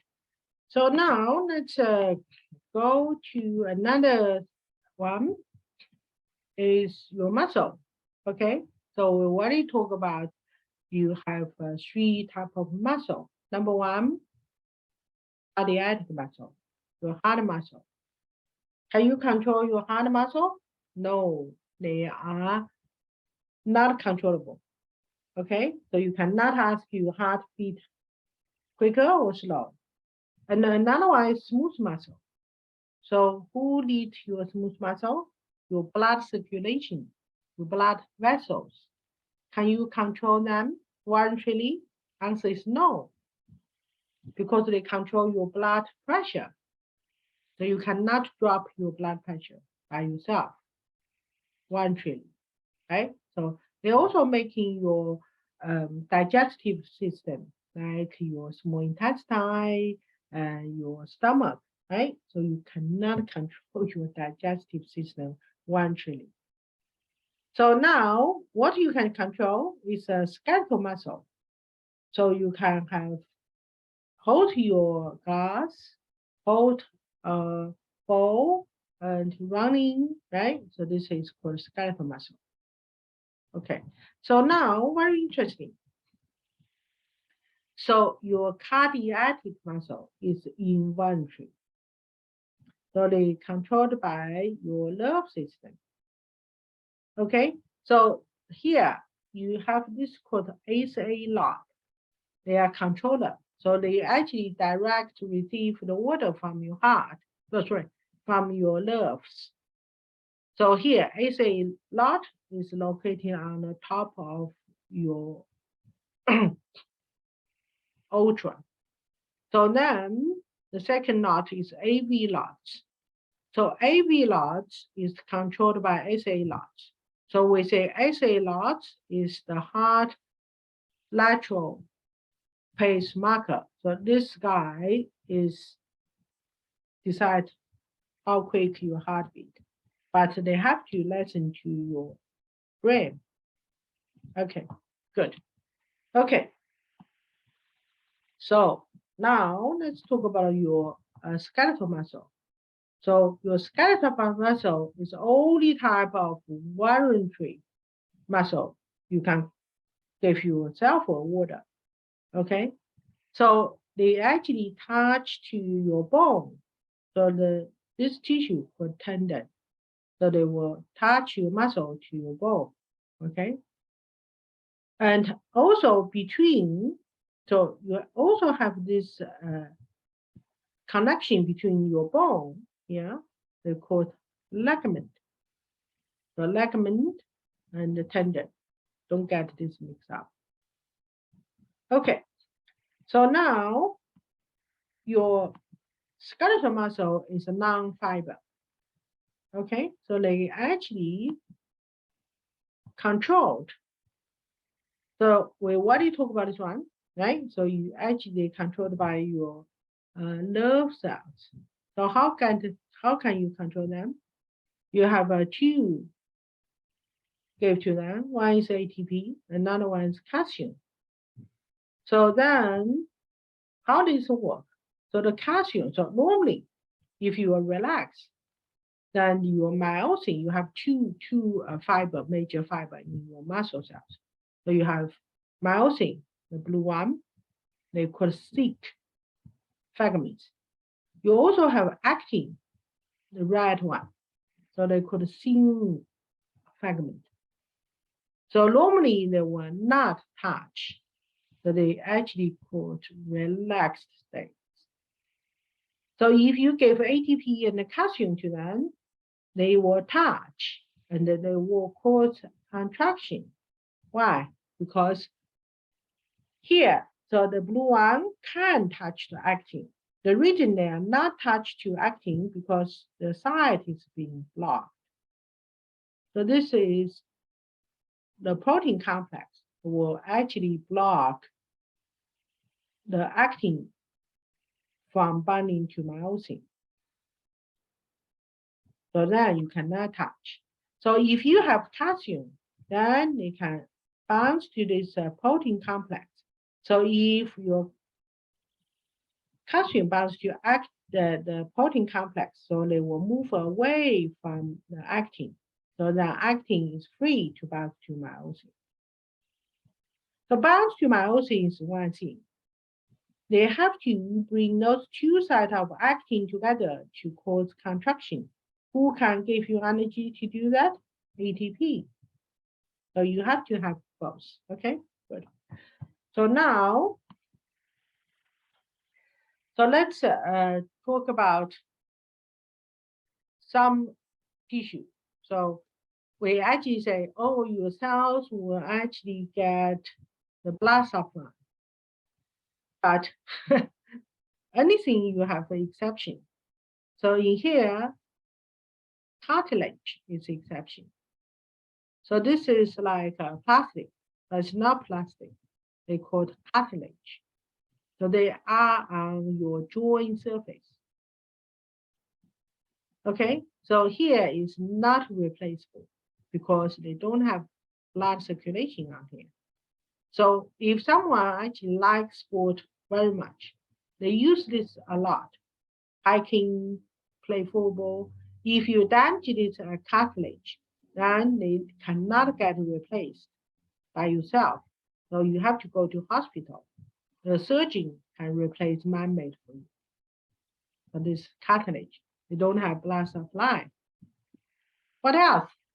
Your lens, your eye, your lens. They don't have blood supply. Okay. So if you damage your lens, means that you have to replace a man-made one. Okay, good. Okay, so now, so let's talk about your kidney. Okay, so we actually say kidney is very important to regulate your pH. Number one, regulate pH. What else? They regulate your blood value. They also regulate your electrolyte, such like you have eat so many salt, they want to get rid of. So they also have a hormone activities. They release your drugs. Okay, so now let's have a look. So this is your kidney. So what you can see is here, so here. So your kidney is accept your blood because they doing filter, so like this one. Okay, so all of your blood will come here. So here is called sieves. So as long as you are small enough, then you can pass into your kidney. Who can pass in? Who cannot pass in? So the filtration can pass in is water, salt, bicarbonate, hydrogen, urine, nitrogen waste, glucose, amino acid, some drugs. So who cannot get in? Big protein. They are too big. Your cells. So your white blood cells, red blood cells cannot get in. Okay, so we actually usually say the filtration is non-selective. Means that as long as you're small enough, you can get in. Then when they get in, your body will judge, say, oh, what I can take it in. So what you will normally take in is amino acid and glucose, because they both monomers to build your proteins or to making energy. Okay, so that's why in your urine, you don't have sugar, you don't have amino acid, because they absorb back. So they also judge whether you need to absorb back sodium, potassium, and also water. So this is depend on different situation. So in different time in the day, they will actually take it in, take it out. But the one thing is they definitely want to get rid of is urine. They are nitrogen waste. Okay, so nitrogen waste. So they will get rid of. So then look at this one. So the nitrogen waste for fish is ammonia. For us, is urine. And for the birds or insect, is uric acid. So what's this? Why you did this different from nitrogen waste? Because the birds do not have so many water to lose. So to get rid of urine and ammonia, you need a lot of water. Okay, so that's why the uric acid is come from poo-poo of the birds. So sometimes you walk on the street, certainly the birds poo-poo, they're on your hand, then you have to wash your hair. So sometimes difficult to wash off because this uric acid is difficult to dissolve in the water. Okay. So now let's have a look. Okay, so you can see you pass water of blood in here. So then this is called proximal tubes. So now you go to descending,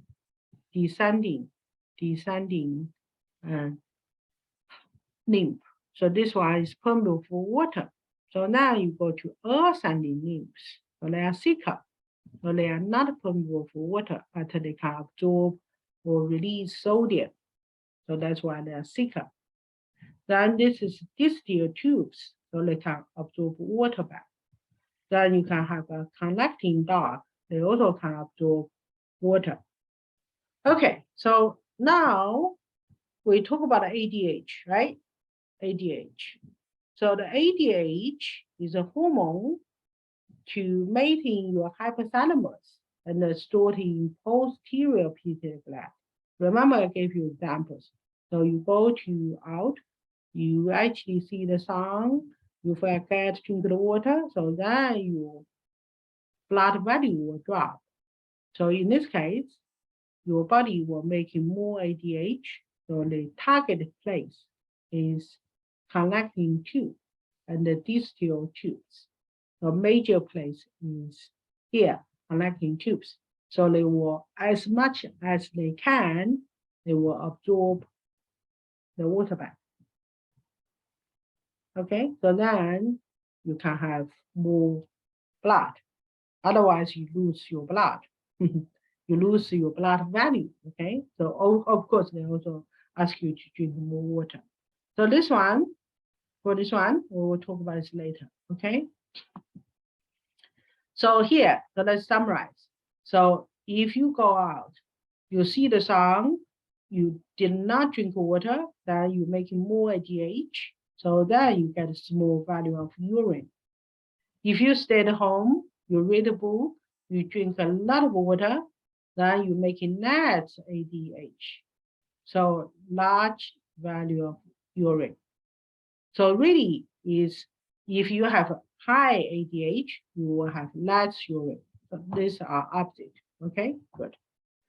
Okay, so now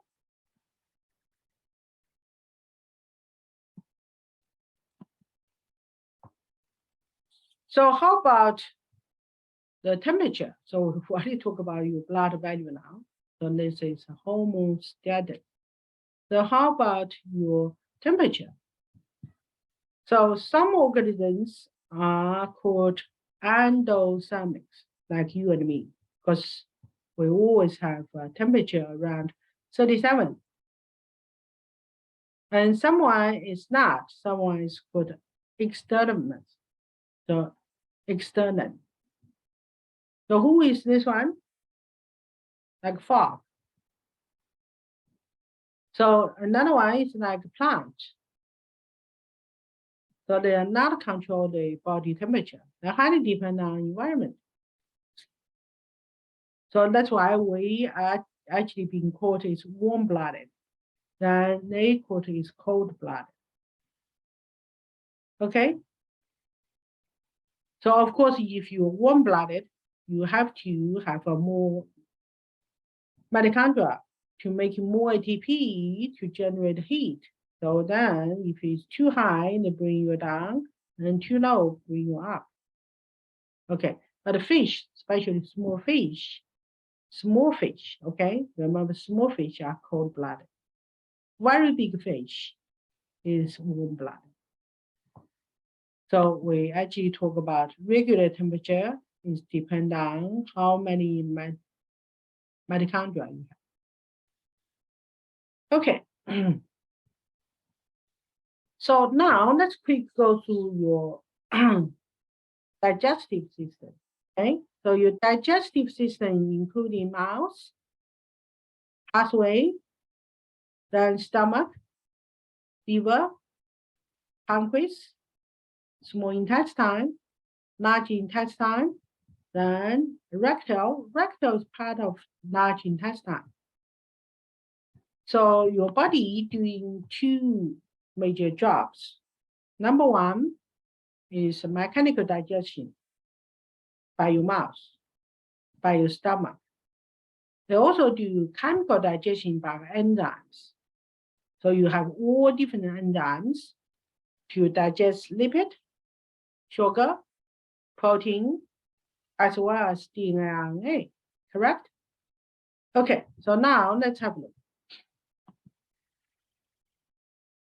So this is a table of digestive enzymes.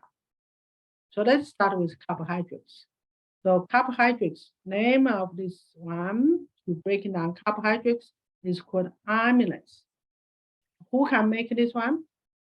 Salivary gland. So just beside your ear. Pancreas, small intestine. So location will be mouth to digest it. And also small intestine. Okay, so you're making polysaccharides to glucose. Protein. So protein, the enzyme is called proteinase. Who can make proteinase? Your stomach, and also your pancreas, and your small intestine. So then that's tricky because your stomach is only pH 2. Okay, so you pH 2. And your small intestine is pH 8. So then pH 2 and pH 8 are huge different. So you have to use different enzymes because each enzyme has their own optimum temperature. So then the enzyme in your stomach to breaking down protein is called pepsin. The enzyme actually circulate from your pancreas or made in your small intestine is called trypsin because they have their own pH. You cannot use in both situations. Okay, good. So last one is lipid. So you have lipase. So who can making the enzyme to break in lipid? It's only pancreas and small intestine. So because the lipid only can absorb in your small intestine. Okay, good. So you may wonder what liver do. So your liver is not making enzyme here. So repeat, your liver is not making enzymes. So what they make is called beer. So they're making this yellow greenish liquid. So they accumulate in the gallbladder. So then this will give you a high pH and the salt. Okay, some protein, but not enzyme, not enzyme. Why? See this one? So you can imagine that your stomach is pH 2. Now the stomach is linked to small intestine.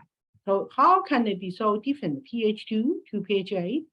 Because you're making this beer. The beer will change the pH 2 to pH 8.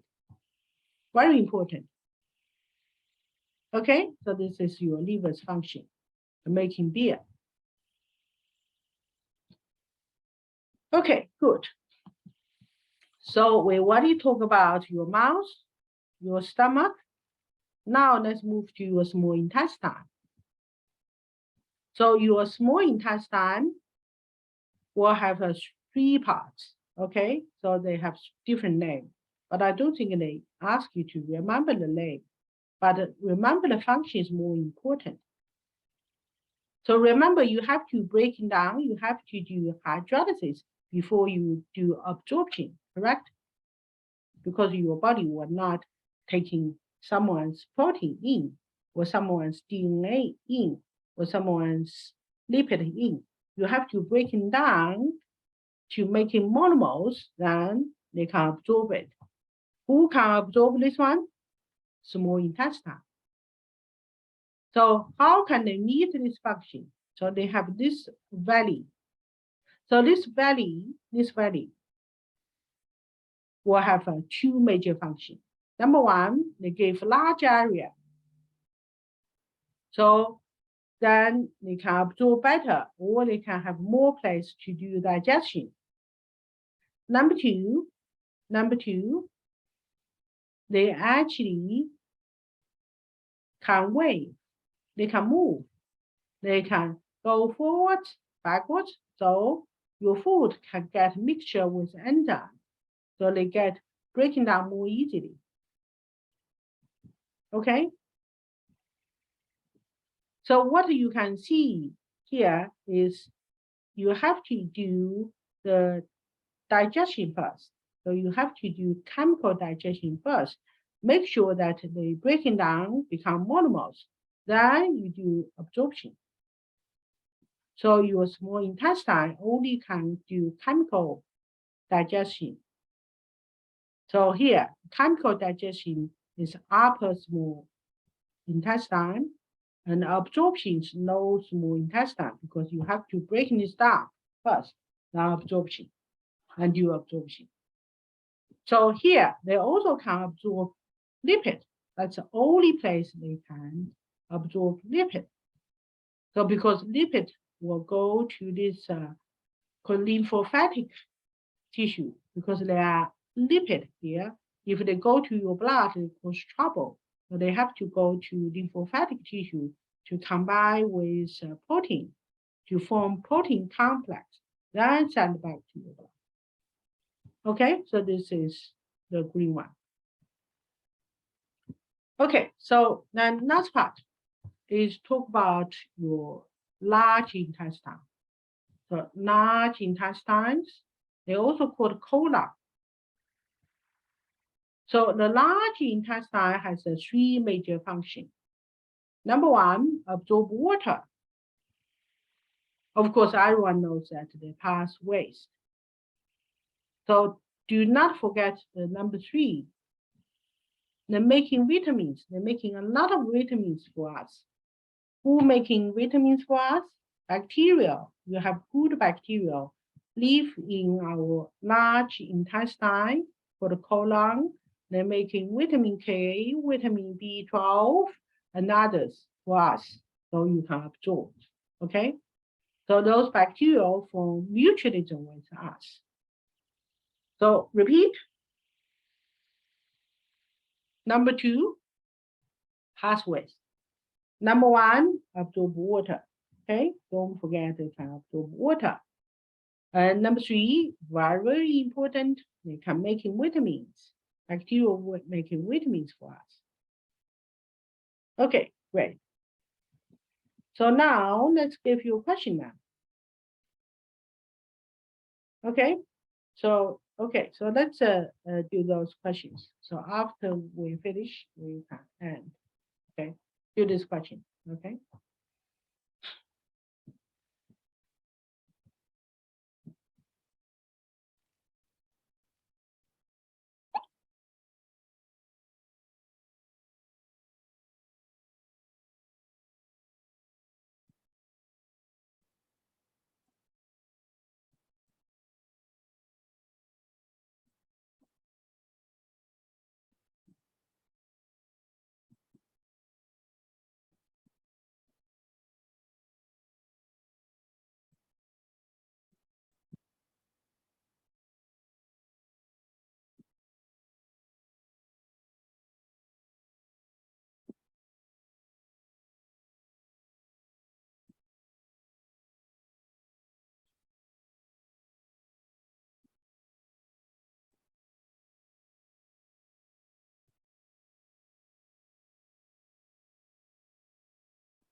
Okay, so let's go through together. Okay, so now let's do this one. So number one, answer is E. Okay, your liver. Okay, your liver is not excretion of urine. Who excretion of urine? Kidney, right? So two is C. Okay, well, why do you talk about this one? So number three, so if you're not familiar with some bacteria, bad bacteria, so what they do? They're making holes on your stomach. Okay. Okay, so this bacteria is called H. pylori. So they're making this hole, so they're called ulcer. Okay, so you feel pain. Why? Because this is acidic, right? Good. So answer is 2 is C. So 3 is D. Then this one is easy because you got this table, right? So now 4 is E, 5 is A, 6 is B, 7 is D, 8 is D, 9 is D, 10 is A. So I understand that if you never touch this part, you need more time. But please watch the video, look at the lecture notes before you do test. You do have test today. Okay, bye-bye.